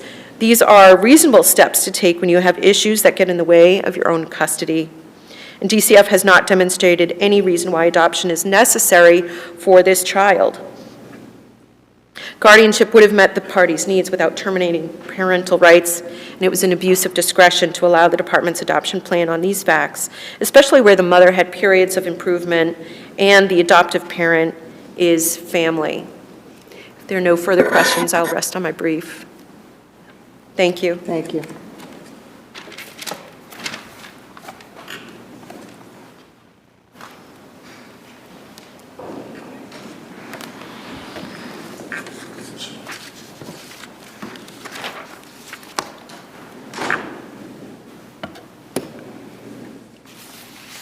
Morning, Your Honors. My name is Jim Peterson, and I represent the Department of Children and Families. The first thing I'd like to mention is actually Mother's current argument, and particularly Justice Sullivan, the question you argued, which is, I would argue this is raised. The arguments that were made here really were not fairly raised in the brief and are not really responded to. Now, I did get Mother's 16L letter. I saw it this morning.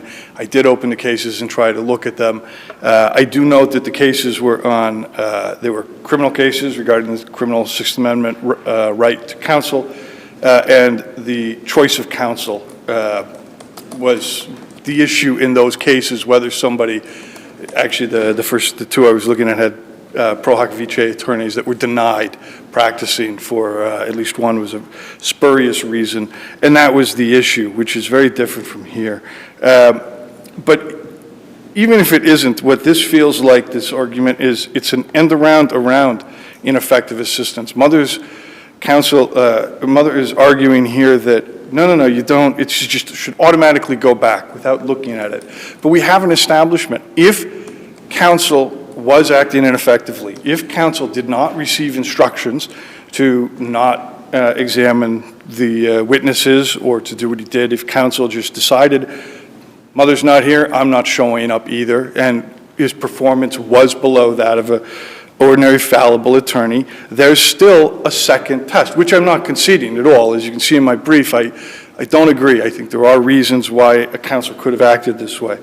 But there's a second step. Even if you get to there, you still have to show prejudice as a moving party to move for ineffective assistance. And that this current argument feels like it's an end run around that, saying, no, it should just automatically go back per se.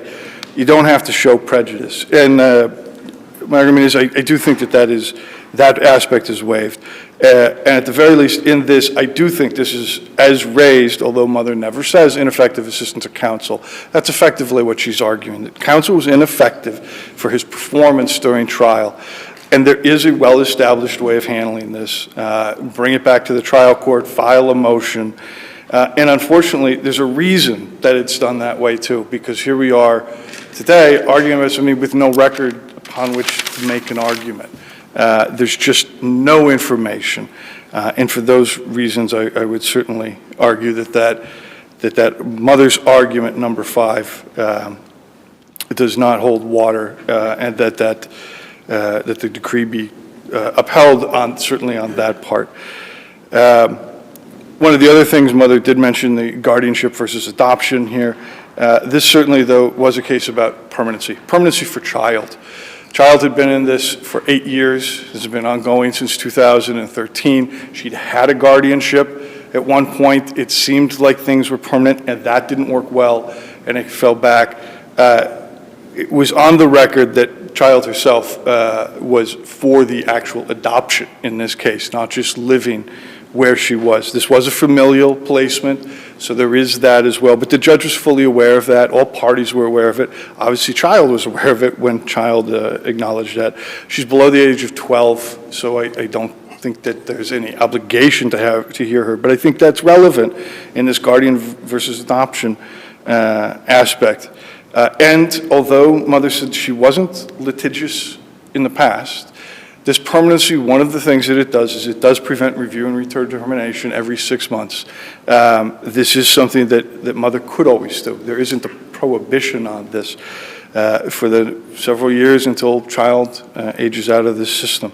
And Child definitely did want this permanency. She had anxiety about the idea that she might have to go back to the parents someday. And again, that is in the record, although she never testified.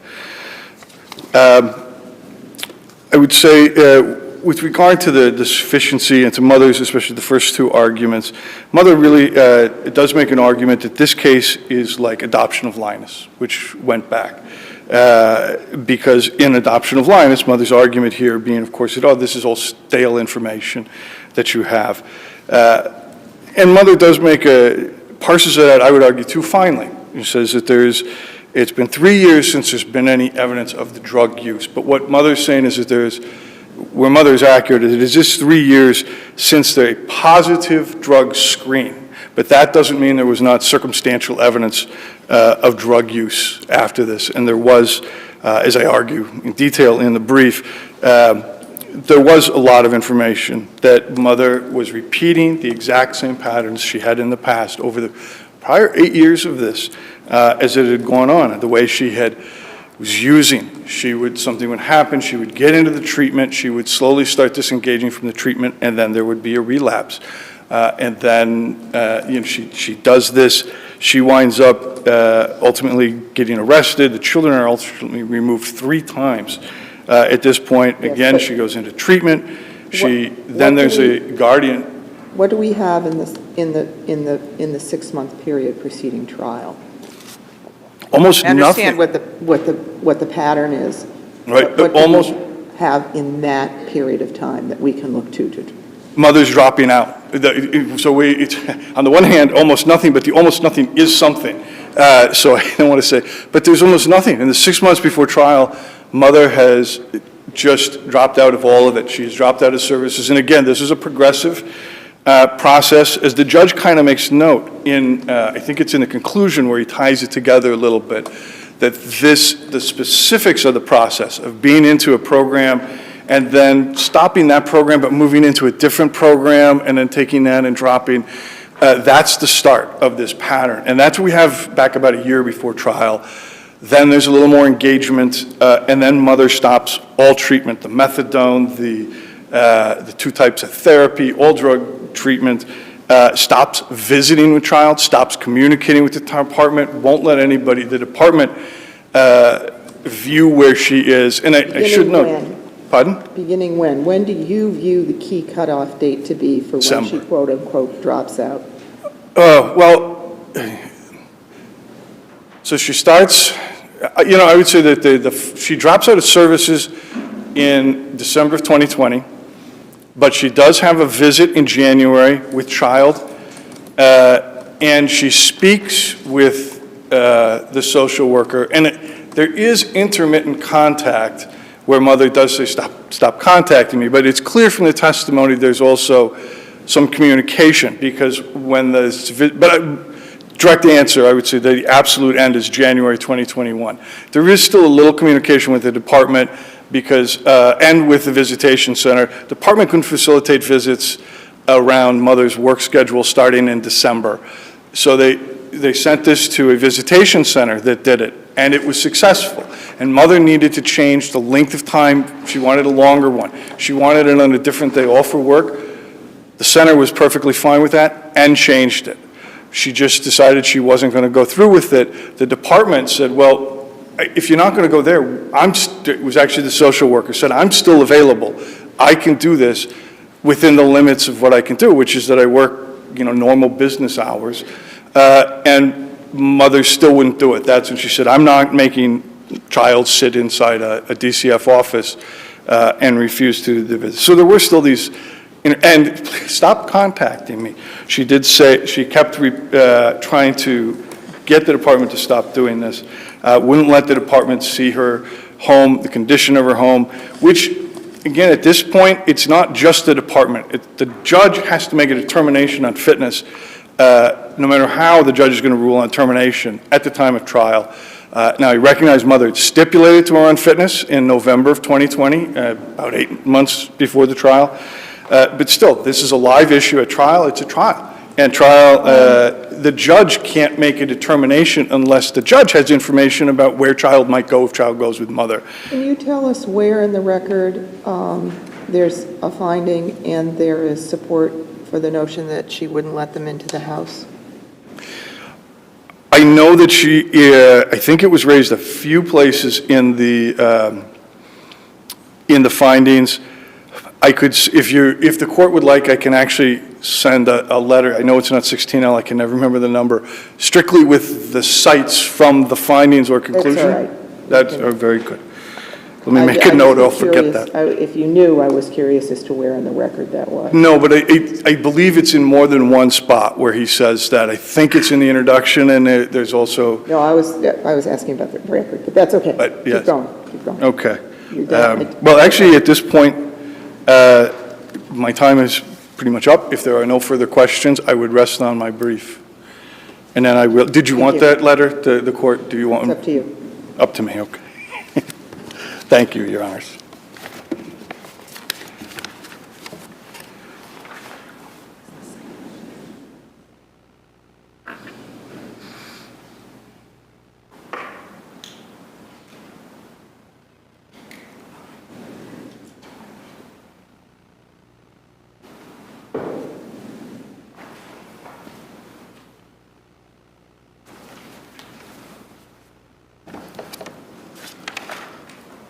Good morning, members of the panel. May it please the court. My name is Laura Boyan on behalf of the appellee child.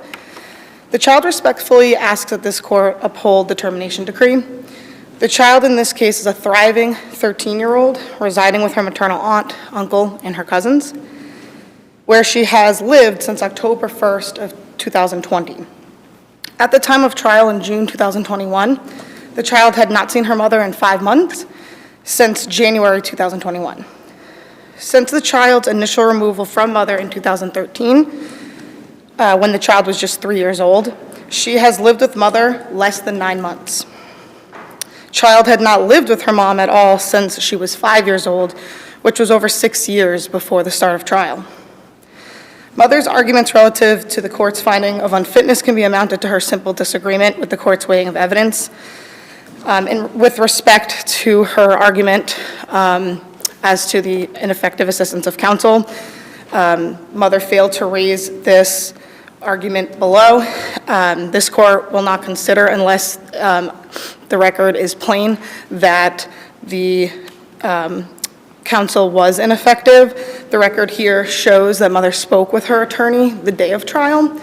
The attorney informed the court that he did not expect mother to attend trial, but that he did send her the Zoom link, which gave her the meaningful opportunity to attend trial. She had the opportunity to present evidence in her own defense. She had the opportunity to cross-examine witnesses, to present her own witnesses, to testify on her own behalf and rebut the allegations at trial, but the court found that mother refused to attend the trial.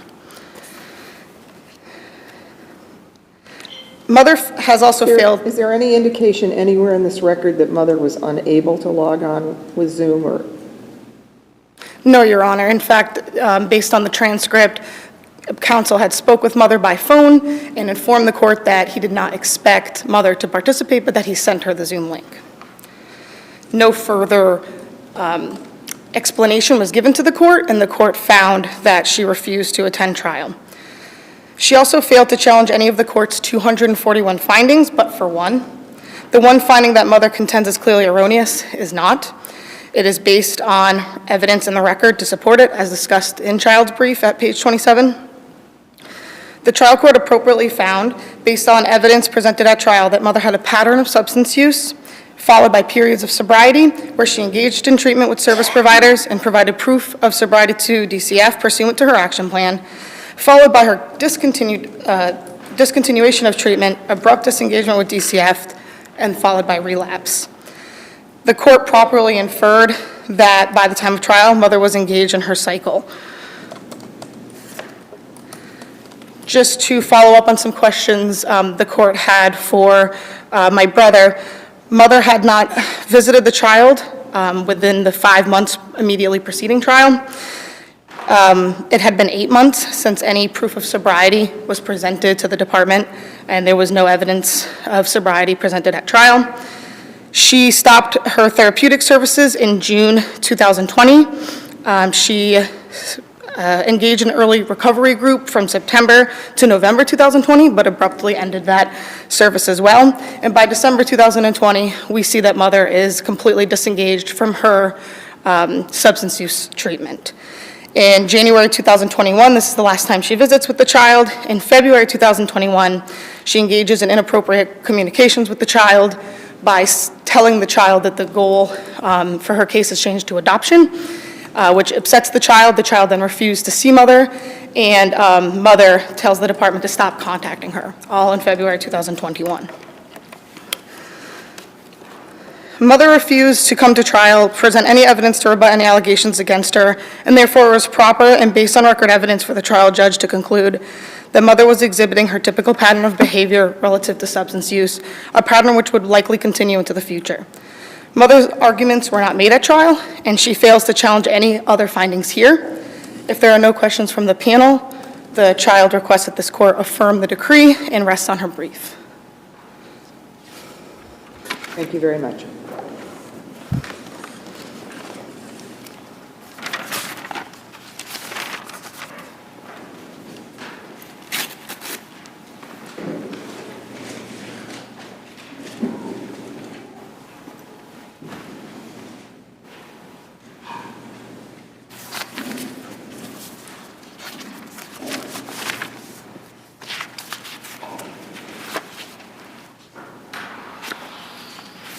All right, our next case is 22P0136, Stewart Burlingame versus KAYLA St. George.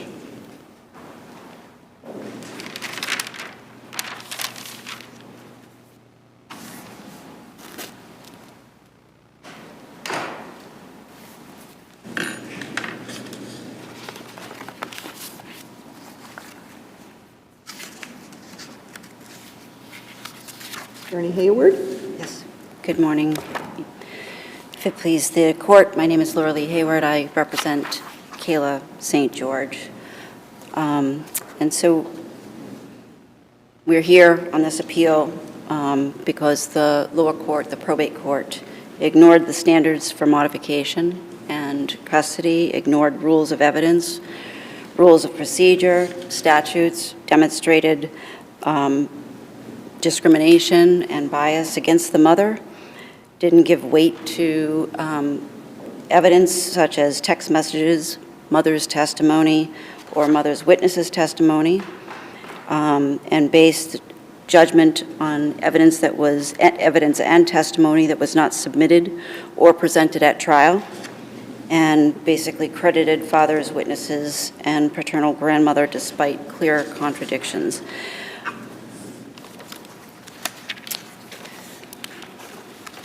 So the first issue is that the... Could you just pull the mic a little bit closer to you? Yes. To make sure that you're caught, your voice is caught. Properly. Sorry. A lot of people say my voice is quiet, although my kids would differ. So the probate court erred in refusal to allow the mother to make an arbitrary denials of the offers of proof, as well as refusing to allow mother to conduct full examination of witnesses, including but not limited to impeachment of witnesses. So we've read your brief, so, excuse me. Go ahead. I was just going to say, you may want to get to the specifics of your argument, but I see that you have a question. Sure. So the standard for modification, so the parties were never married, they have a child together. We know, but you had a question over here. I'm sorry. With respect to the cross-examination, the majority, as far as I can tell, of your argument is based on the mother's inability to cross-examine the paternal grandmother using certain text messages. That's correct. And the use of those did the use of those messages require their being admitted into evidence, the messages? So they could be admitted into evidence, but I don't believe that it's required to. So if you're going to use prior statements in order to discredit something that the person is saying on the stand, which is always relevant, obviously, credibility. The grandmother, the paternal grandmother and the mother communicate quite often and actually had a very good relationship prior to. Sorry to interrupt you on that, but I guess my point, I maybe could have been more clear, pointed with my question, but the issue there was the judge permitted you to use those text messages to refresh recollection, correct? To the extent that you were able to do so. to the extent that I was able to do so. Okay. But as far as the cross-examination, if I'm understanding correctly, the reason that the judge was not permitting you to cross-examine the witness was not a prohibition on cross-examination, but it was because those text messages had not been produced timely according to the judge's discovery order. Is that correct?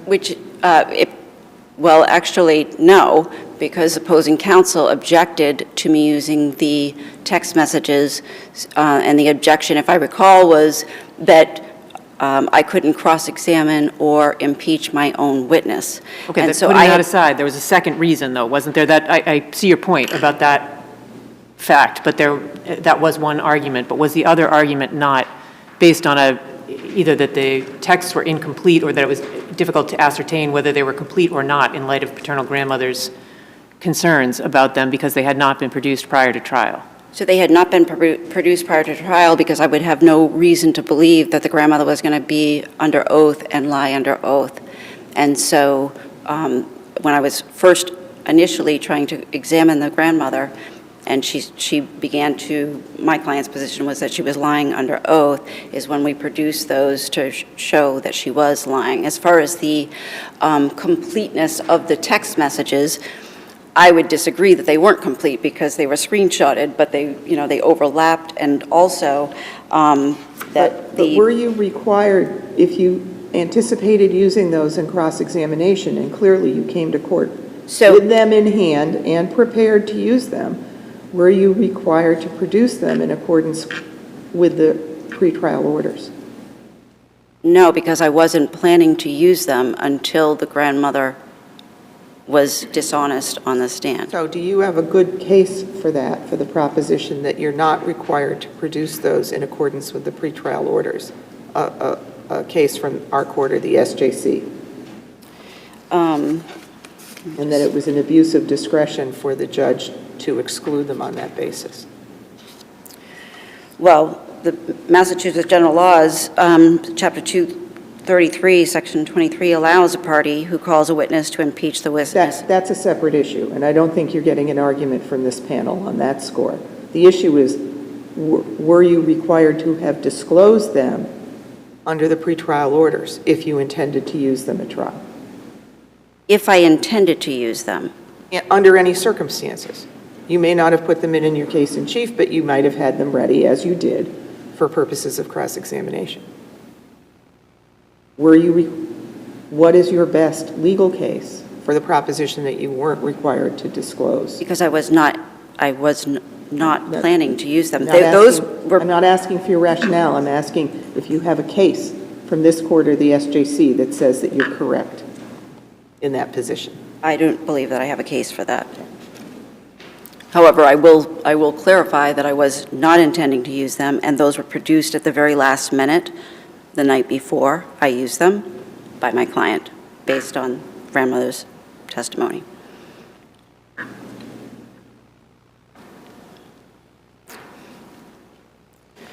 So the standard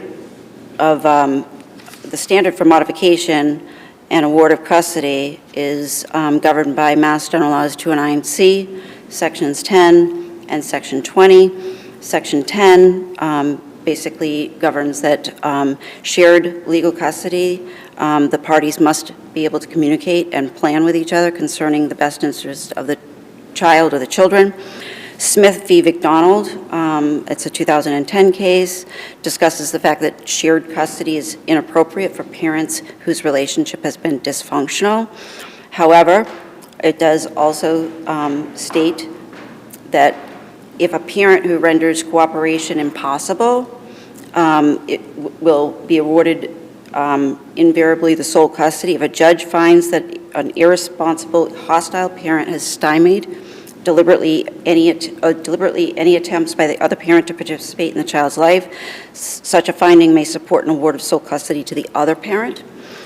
And so that would be the custody piece. And as regarding substantial change in circumstance, the court must find a substantial change in circumstance of the parties, or the child has occurred to find a modification for the child in the best interest. Malachi v. Quintina, which is a Massachusetts case, ruled that substantial change in circumstances warrant a modification of custody order where the mother's, in this case was the mother's continuing attempts to punish the father and her inability to separate the parties' prior relationship from the father's relationship with the child, which could extremely be detrimental to the child, warranting a finding that it was in the best interest of the child that father have sole legal custody. So it would just be the reverse of the parents here. The father has continued to not communicate with the mother. So the mother tries to communicate with the father does not respond at all. Grandmother will respond to the questions that the mother has presented to the father. It's the Can I interrupt just for a moment? And it might be helpful at the appellate level to focus on what your strongest appellate issues are. So, and I know you did, a thorough job in presenting to the court your written brief, but when you're here for a short period of time, it goes by so quickly. We've all read everything that you've had to say on the other side. What are your strongest appellate arguments for this court? The judge ignored the statutes and the rules and the case law regarding presenting evidence, offers of proof, objections that were sustained that were not clear to me when I asked for an explanation. He said he didn't have to give it to me. Counsel didn't have to give it to me. Next question, next question, next question. Offers of proof, I was denied offers of proof when an objection was sustained and I would try to make an offer of proof. The judge denied me to make any offers of proof continuously. And also wouldn't allow me to present the evidence from the grandmother, and basically was completely discriminatory and biased against my client regarding her sobriety. Even in the rationale, you can see where he puts the word clean. Mother claims to be clean. Can I ask about she's that using a little Suboxone. bit? Is it just based on the use of quotation marks around clean and pointing out the fact that mother's sobriety was medication assisted that leads you to the conclusion that he was biased against your client on that basis? No, not just that, but he also talked about mother smoking marijuana, that she credibly testified that she smokes marijuana. Okay, she to testified she alleviate ingested stress, which THC, correct? She testified she ingested THC, so smoking, I agree with you, I didn't see that in the record either, that it wasn't smoked. She clearly said she doesn't smoke. She doesn't smoke marijuana. She uses gummies when she needs to at night to go to sleep. He put in his findings that the mother has clear disdain for the father, the grandmother, and the father's wife. The evidence doesn't support that, neither does the testimony. In fact, the grandmother testified, granted she went back and forth, she testified that she got along with the mother, that she went shopping with the mother, and they went to the movies, and they texted and communicated very well together. But aren't those assessments of credibility and demeanor that the judge can make at trial, whether you agree with them or disagree with them, aren't those for the judge to make? I'm sorry? Aren't the assessments of credibility who to believe and how a witness presents at trial, for example, things that we don't see through the cold record, aren't those for the judge to make determinations about? And It is for the judge to make determinations, but at the same time, that has to be supported by the evidence and the testimony at trial. We believe that, or I believe that it was his judgment and rationale was arbitrary and not based at all on the testimony. He cherry-picked what he wanted and put that in the rationale and the judgment and completely disregarded the testimony of the mother, didn't give any weight really to her witnesses or her, and even stated that he wouldn't put any weight at all on the text messages between the grandmother and the mother. There's text messages between the grandmother and the mother where the grandmother specifically stated that she would help my client get custody of the child.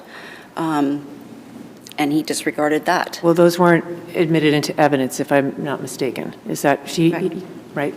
Right. So, and are the text messages that are in our record, are those the messages that were not admitted? was in there.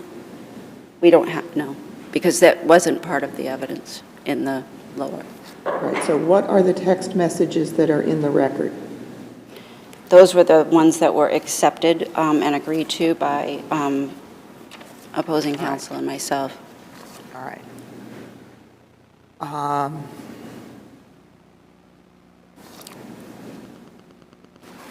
I appreciate that it can feel very unfair if the judge hears two conflicting versions of the evidence.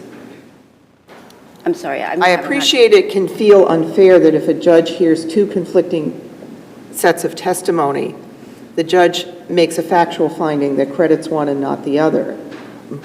But it is for the judge to decide who to believe. And I read the rationale and the findings to indicate that he did not believe your client.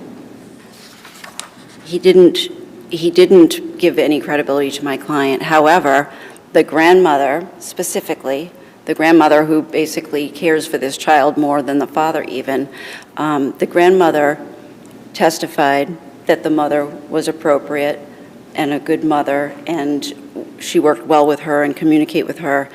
She also testified the opposite, too. It wasn't until I brought out those text messages between the grandmother and the mother, then the grandmother did honestly testify that the mother was easy to work with, that she did communicate well, that she was appropriate as a parent, but the judge didn't put weight on that part of the testimony for the grandmother. So cherry-picked, very clearly cherry-picked.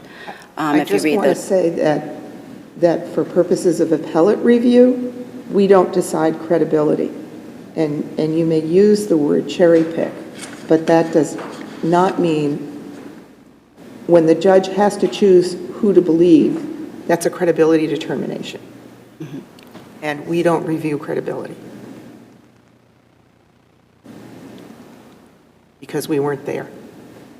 Right, but the judge clearly erred in ignoring the rules of civil procedure, the statutes, and case law, in denying evidence and denying offers of proof. We understand your legal argument there. Any further questions? No, thank you. Okay, thank you very much.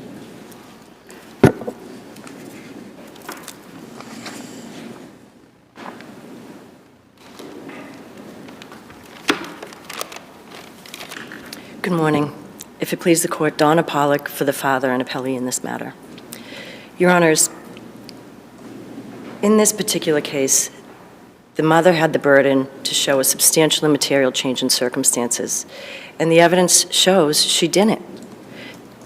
Her change in circumstances, she indicates, are that she was sober, that she had housing to live in, and that she was working. This is the third judgment to enter into this matter. The first one was in 2006, and the mother was working at that time, and at that time, the mother was sober. In 2018, the parties entered into a new judgment of modification. They agreed on that judgment. Mother had remained sober. Mother was working. There was no change in circumstances, and at that time, mother agreed again that father would have sole legal custody. Would it be the case, counsel, that it would never be a changed circumstance for a parent to have an extended period of sobriety?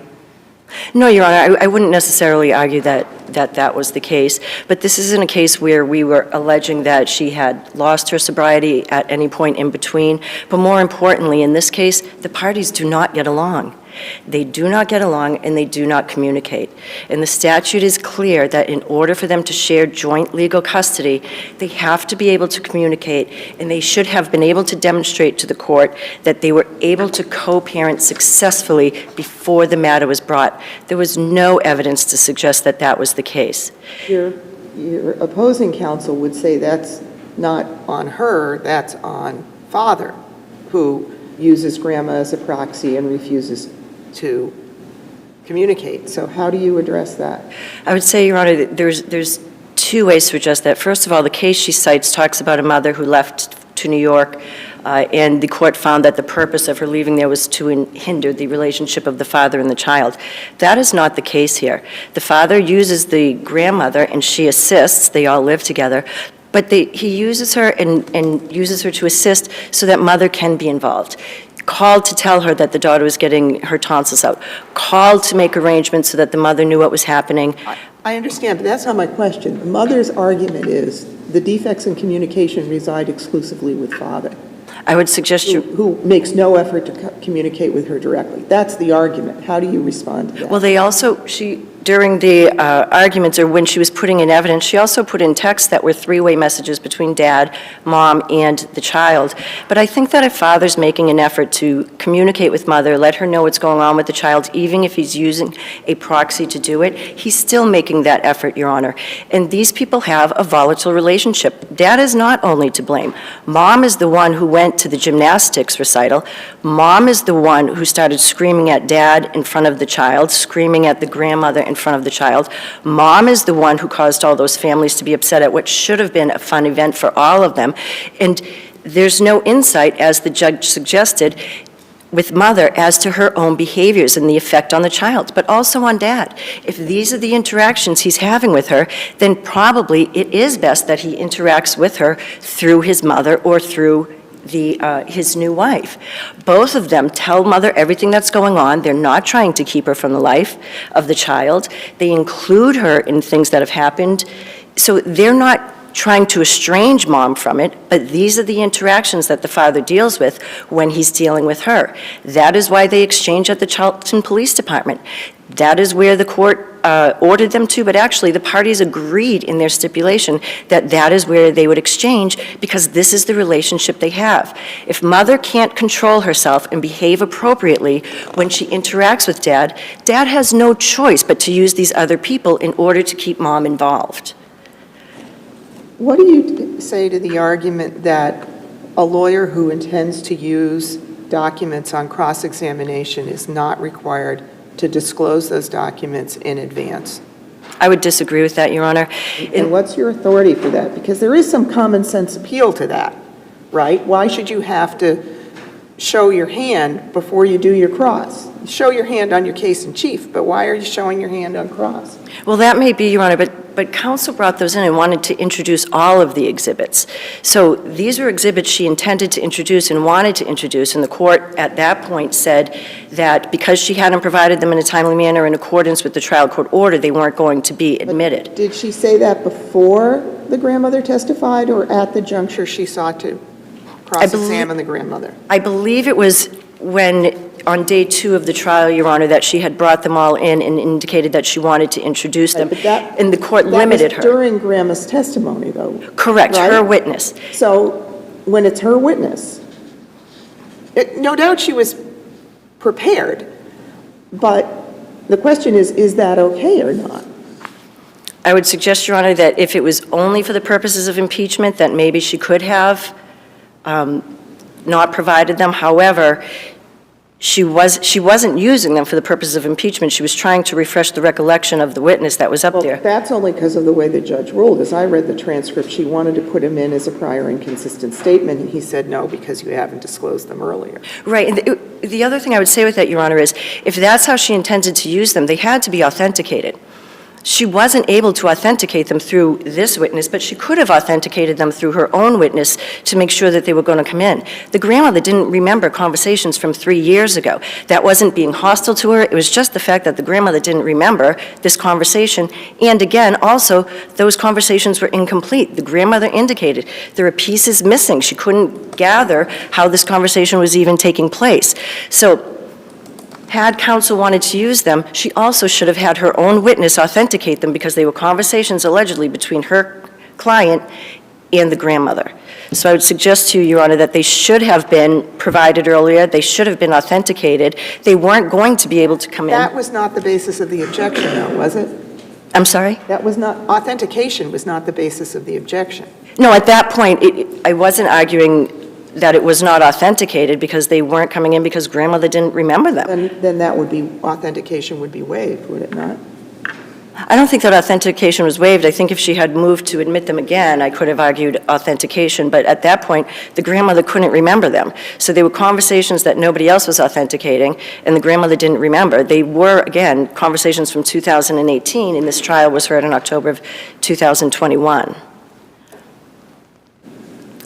So it's the father's contention, Your Honor, that that mother did not prove her case. She did not prove a substantial change in circumstances. She had more sobriety, but the parties don't get along.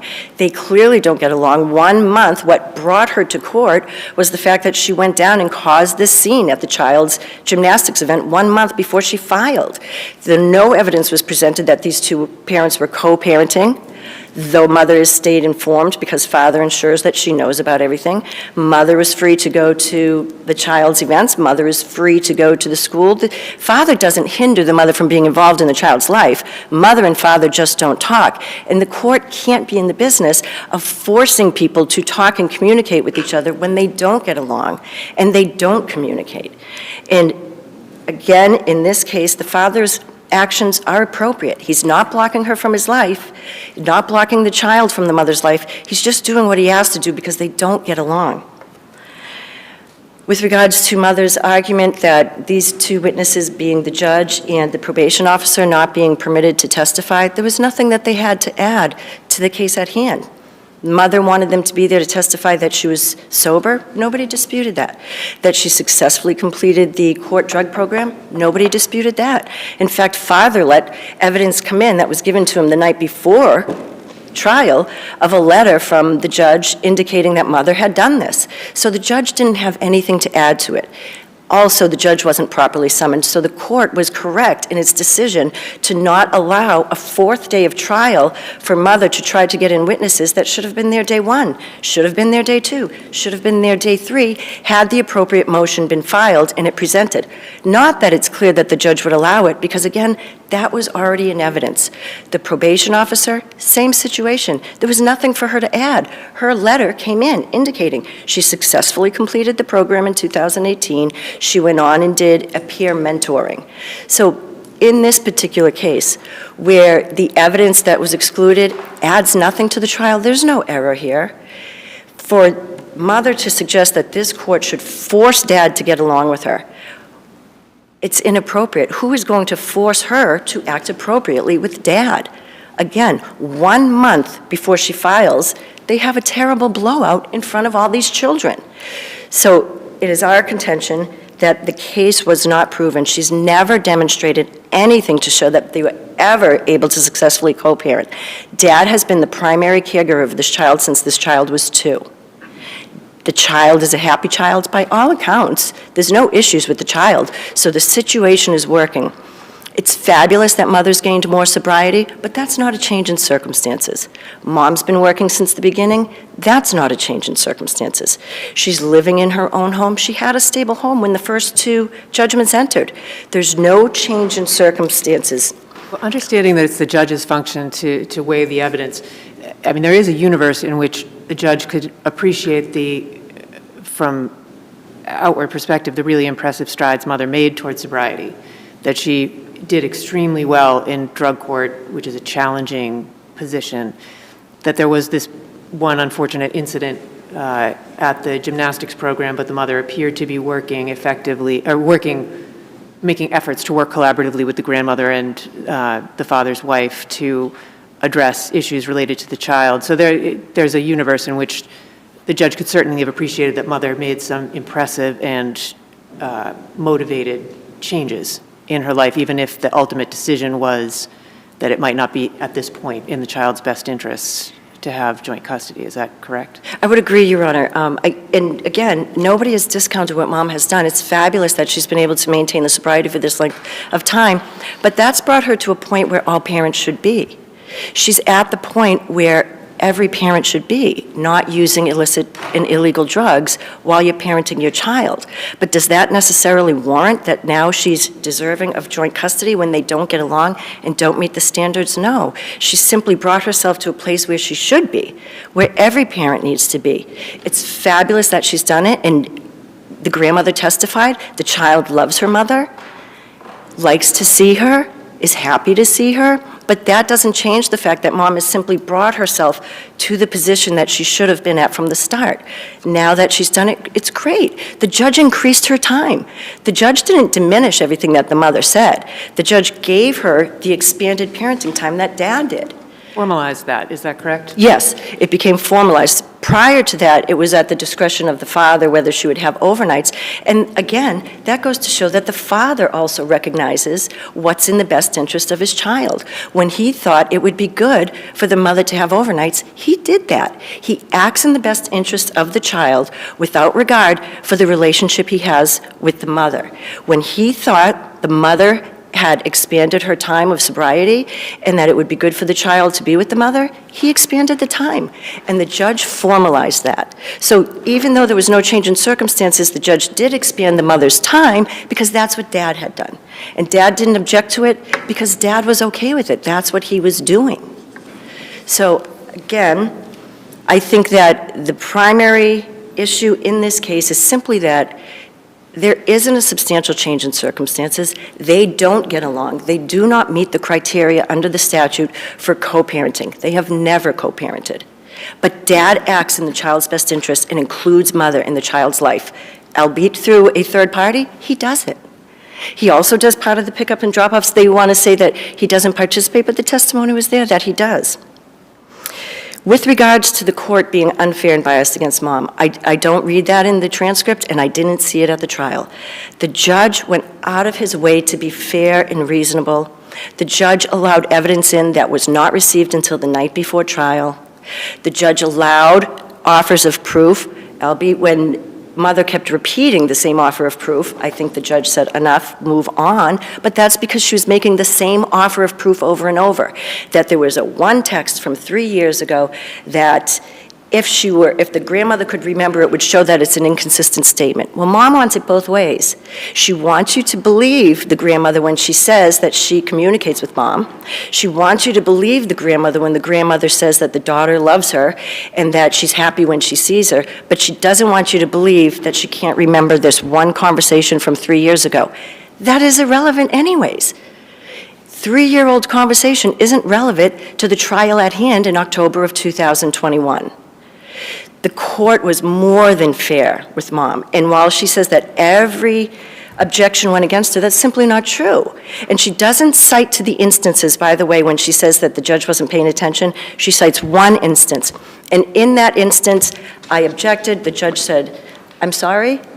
And I said what my objection was. It wasn't the judge not paying attention. It was the way he conveyed his request to me to explain what my objection was. The judge was paying attention. I watched him take notes. He gave a fair trial. It was a fair trial to mother and father, and there's nothing in the record to suggest that he was biased in any way. Thank you very much. Thank you very much.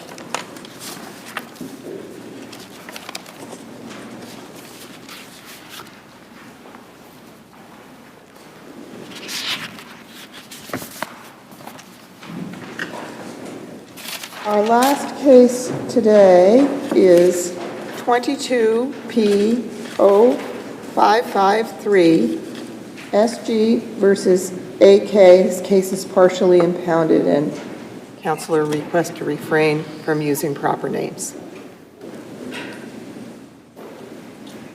Attorney Shoemaker, is it? Yes, ma'am. Oh, welcome. Good afternoon, Madam Justices.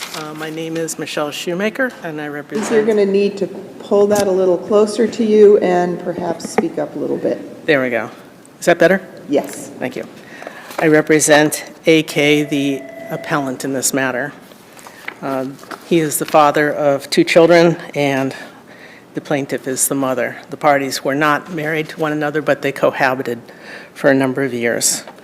And there was an incident where a restraining order was granted the mother in March of this year, and father is appealing that restraining order. Could I ask this, counsel, as your friend points out in the opposition, it appears that the notice of appeal was directed toward the ex parte order and not the order after notice. The notice of appeal specifically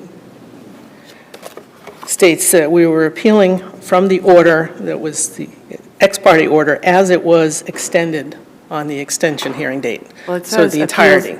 from the order entered in this action on March 7th. Which order was extended on March 21st? But your argument is that you are intending to appeal? Entirety. Okay. And you realize that once the order, the ex parte order is extended, it cannot be appealed from. I understand that, but in the extension, the mistakes that occurred in the original grant of the ex parte order were continued at the extension hearing in terms of the judge failing to elicit the facts necessary to make a finding. So just on that point, I want to make sure I'm looking at, I believe it's page 19, in your notice of appeal dated April 6, 2022. And it says, notice is hereby given that the above captioned matter hereby appeals to the appeals court the action on March 7th. And the last sentence says which order was extended. So how do I read that to include both? Because it was extended, it creates one file. It's not that there were a separate affidavit that was required of the party bringing the complaint for the abuse order. There was seen as one continuum from the 7th through the 21st when it was extended till next year. So it is seen as one entire event happening on 2 separate days. Okay, thank you. And certainly the testimony that was derived or not derived at the 21st hearing would give credence to that, at the initial hearing, the judge made a very less than preliminary inquiry of the party, of the mother, as to what brought her to the court that day. 3 questions, and then I'm giving you this order. It came on for the 21st. No further evidence was offered by the mother at that point in time. The judge did not inquire from the mother as to the circumstances of the order, that there had to be a clear testimony on her part that she was in fear of serious, imminent harm. She made no testimony to that. The hearing on the 27th, or 21st rather, seemed to revolve around the incident that had precipitated her going to court for the restraining order, which was an incident between herself and the father over the parenting of the party's minor child the night before, who had been kicking her little brother while father was trying to read the little brother a story. He had picked the child up under the arms, placed her on bed in a timeout. Would you agree with me, counsel, that the judge could properly consider all the evidence that was presented at that ex parte hearing that was contained in the affidavit? The affidavit itself was remarkably pale on any evidence as to what brought her to court that day. But regardless of what actually brought her to court, if there's evidence in the affidavit of abuse, attempted abuse, or a fear of imminent harm, it is incumbent upon the person appearing in court for that order to be detailed. And the affidavit itself says detail, basically Bible book and verse, on specific date. These are the events that occurred. None of that was stated in the affidavit of the mother. Just vague. I think you're imposing a requirement in these proceedings that to this point, or you're asking us to impose a requirement, which to this point, I'll speak only for myself, we have not seen. These orders are largely, these requests are largely filed by pro se parties without the benefit of counsel. They write down in their own words what happened. At the ex parte hearing, the judge assesses their credibility in that moment in accordance with whatever is in the affidavit. Sometimes further questions are asked, sometimes they're not. The order is issued, and the time to test comes at the extension hearing after notice. So I'm struggling with the notion that we have to have lawyer-like affidavits at the get-go. Except that the document that the mother is filling out, or that any victim coming to court seeking a complaint for abuse protection, requires specificity. It has the boxes that you check. On this date, this happened. So that the court does have, on the record, evidence that they can base a determination upon. And I recognize that oftentimes when you come to court seeking a restraining order, you're in high anxiety, the emotions are high, and trying to marshal your thoughts into a cohesive argument, laying it out in a lawyer-like manner, is beyond the average person. They have victim witness advocates at courts that will help you fill out your paperwork and make sure that you've dotted your I's and crossed your T's. I don't know whether she had the ability to meet with a victim witness advocate prior to going in front of the judge, but when that information is vague and vaguely presented on the affidavit, then it is incumbent upon the judge to flesh it out so that there is a record. But to merely ask 3 questions and then grant, and then take it to the proving grounds of the 10-day hearing, where again, it's incumbent upon the plaintiff to provide the evidence to prove that they were in fear of imminent serious harm. Or the general allegations in the affidavit suffice, and then it's up to the recipient of the order to contest. Which he did. So I think your argument really is not that the emergency order could not have been granted, but that in the credibility dispute as between the 2 parties, your client should have been credited. What he pointed out at the 10-day hearing was that mother's testimony had changed. The statement that she gave to the police was different from the statement that she gave to the court at the emergency hearing, which was different from what she was saying on the 10-day hearing. She was being totally inconsistent as to the events that brought this to court.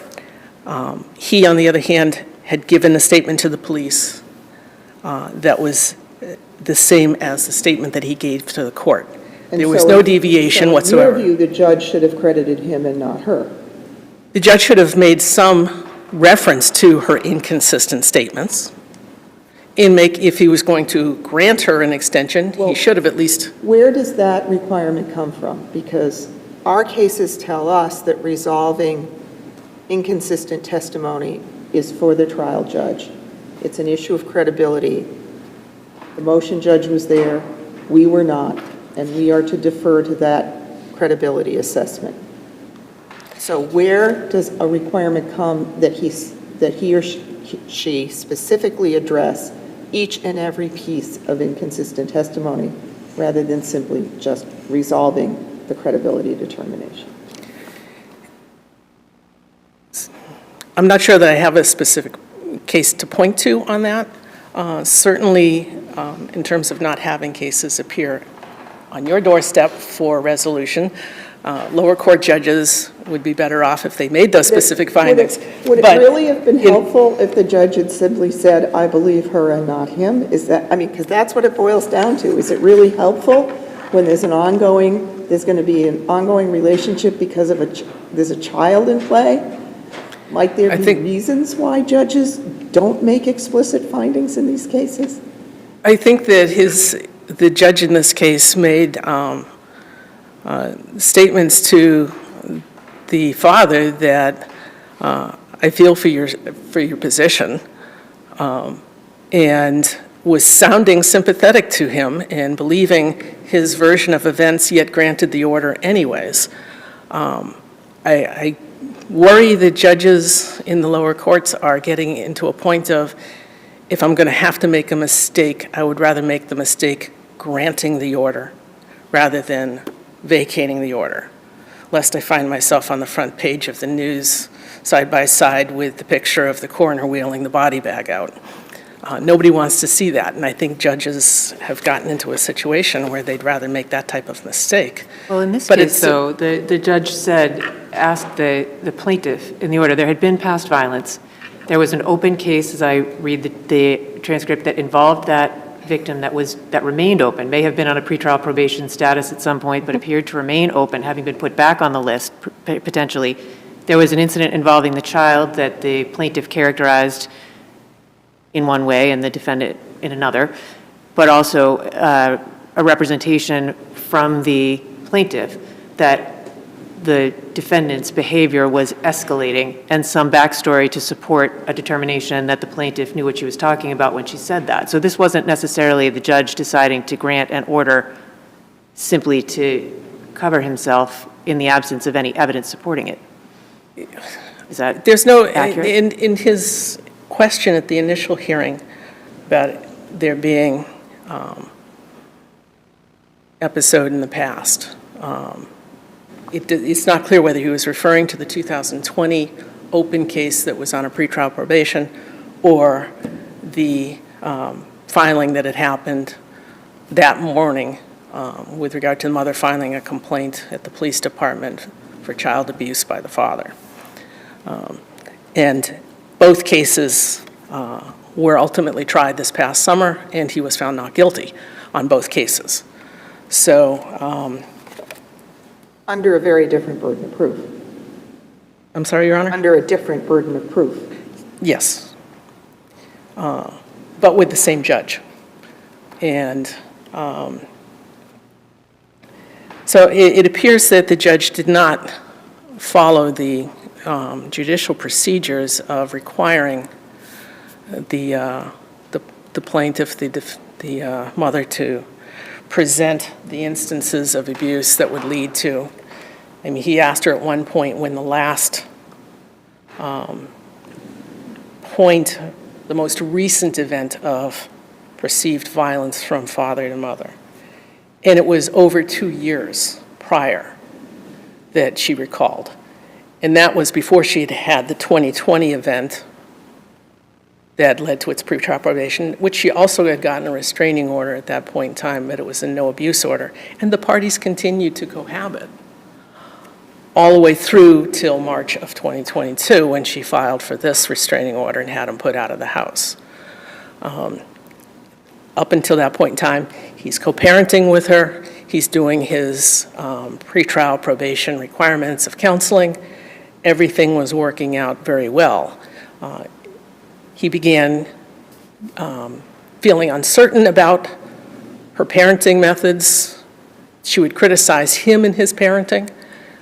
These aren't issues that were before the judge at the restraining order hearing, They were, they? this is what my client was bringing up at the 10-day hearing, is that prior to the incident with the daughter, he had been feeling uncertain and concerned about her criticism of his parenting. DCF had been involved from the 2020 point forward, so he was texting the DCF caseworker, telling her about his feelings of feeling sad about it, feeling inadequate about this, feeling concerned about it, feeling scared. And then in the argument that they had, or she tried to precipitate at the event of the parenting. Your red light is blinking, so it's time to wrap up. That she was trying to take him down. She said this to him. He repeated that to the judge at the 10-day hearing, and he didn't get any traction with it. But it seemed that the judge didn't even address it either. So if you have questions. Thank you very much. Thank you. Well argued.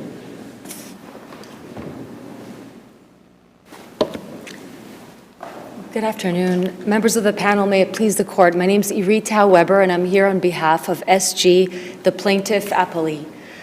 Plaintiff's abuse prevention order should be affirmed for two reasons. The first is that defendant has not shown that the district court abused its discretion. This appeal is an effort to have a do-over, a third bite of the apple after the extension hearing on March 21st, and there was a motion to vacate filed by defendant in May, which was denied. And now for the third time, defendant is trying to argue the facts again in order to try to get a different outcome. The standard for appellate review is abuse of discretion, and that the decision falls outside of the range of reasonable alternatives, is arbitrary or capricious or lacks any rational explanation. None of that took place here. The utmost deference is given to the credibility determinations of the lower court judge. And in this case, a judge, as every trial court judge, is uniquely positioned to assess credibility because a judge is in the position of hearing the testimony, observing the intangible factors such as the party's demeanor, the inflection of voice, gestures, facial expressions, and manner. And none of these intangibles are captured in the transcript, but they factor into the judge's credibility assessment.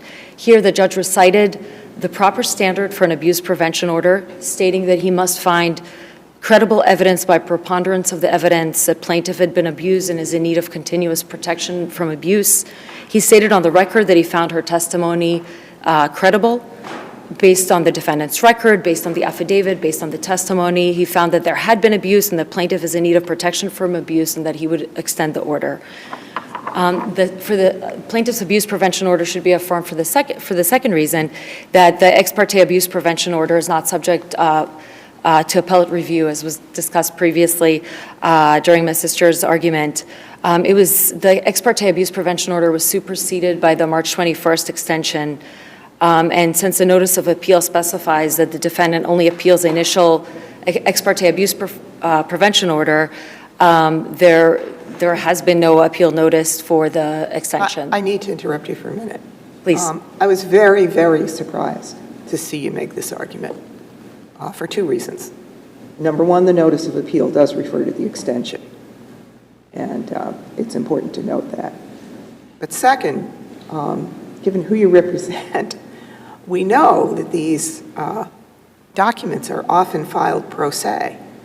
Do you really want to create a very, very bright line, strict rule that you have to enumerate the extension order or there's no notice of appeal? My job today is to do my best on behalf of my client, but the notice, the mention of the March 21st extension order showed that there was an understanding that there was a March 7th and there was a March 21st, and in this case, defendant in filing his appeal was represented by able counsel, and there was simply, it seemed like a very deliberate decision to appeal only from the March 7th ex parte order, which just seems to be perhaps a misunderstanding of the law. It says which was extended. What about which was extended is so unclear that we should say our court is deprived of jurisdiction. Knowing the broad swath of people to whom that kind of legal ruling would apply. I understand the point that you're trying to make, and I credit it, and I did start off with, in my argument with the abuse of discretion standard, because I do believe that that is the stronger one, and that's what I've been spending more of my time on because of that. But there are rules for appellate procedure for a reason, and it would have been neglectful of me not to point out in my brief. Understood. As for the contention about the affidavit, the inadequacy of the affidavit, I believe that it was covered very ably by Your Honor earlier in responding to my sister's argument, but I did want to point out that under the guidelines for judicial practice, abuse prevention proceeding guidelines, section 307, there are rules about the conduct of ex parte hearings, and it states that if the content of the affidavit alone does not provide sufficient evidence on the issue of abuse and the need for an abuse prevention order, the court may consider additional evidence, including further testimony, police reports or other documents, or observations of the plaintiff's visible physical injuries or physical state of being, behavior.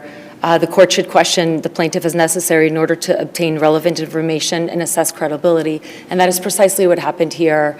The judge inquired of the plaintiff and was able to elicit the testimony that was necessary for her to be able to meet her burden. If there are no further questions, I will rest on my brief. Okay. Thank you, Your Honors. Thank you both very much.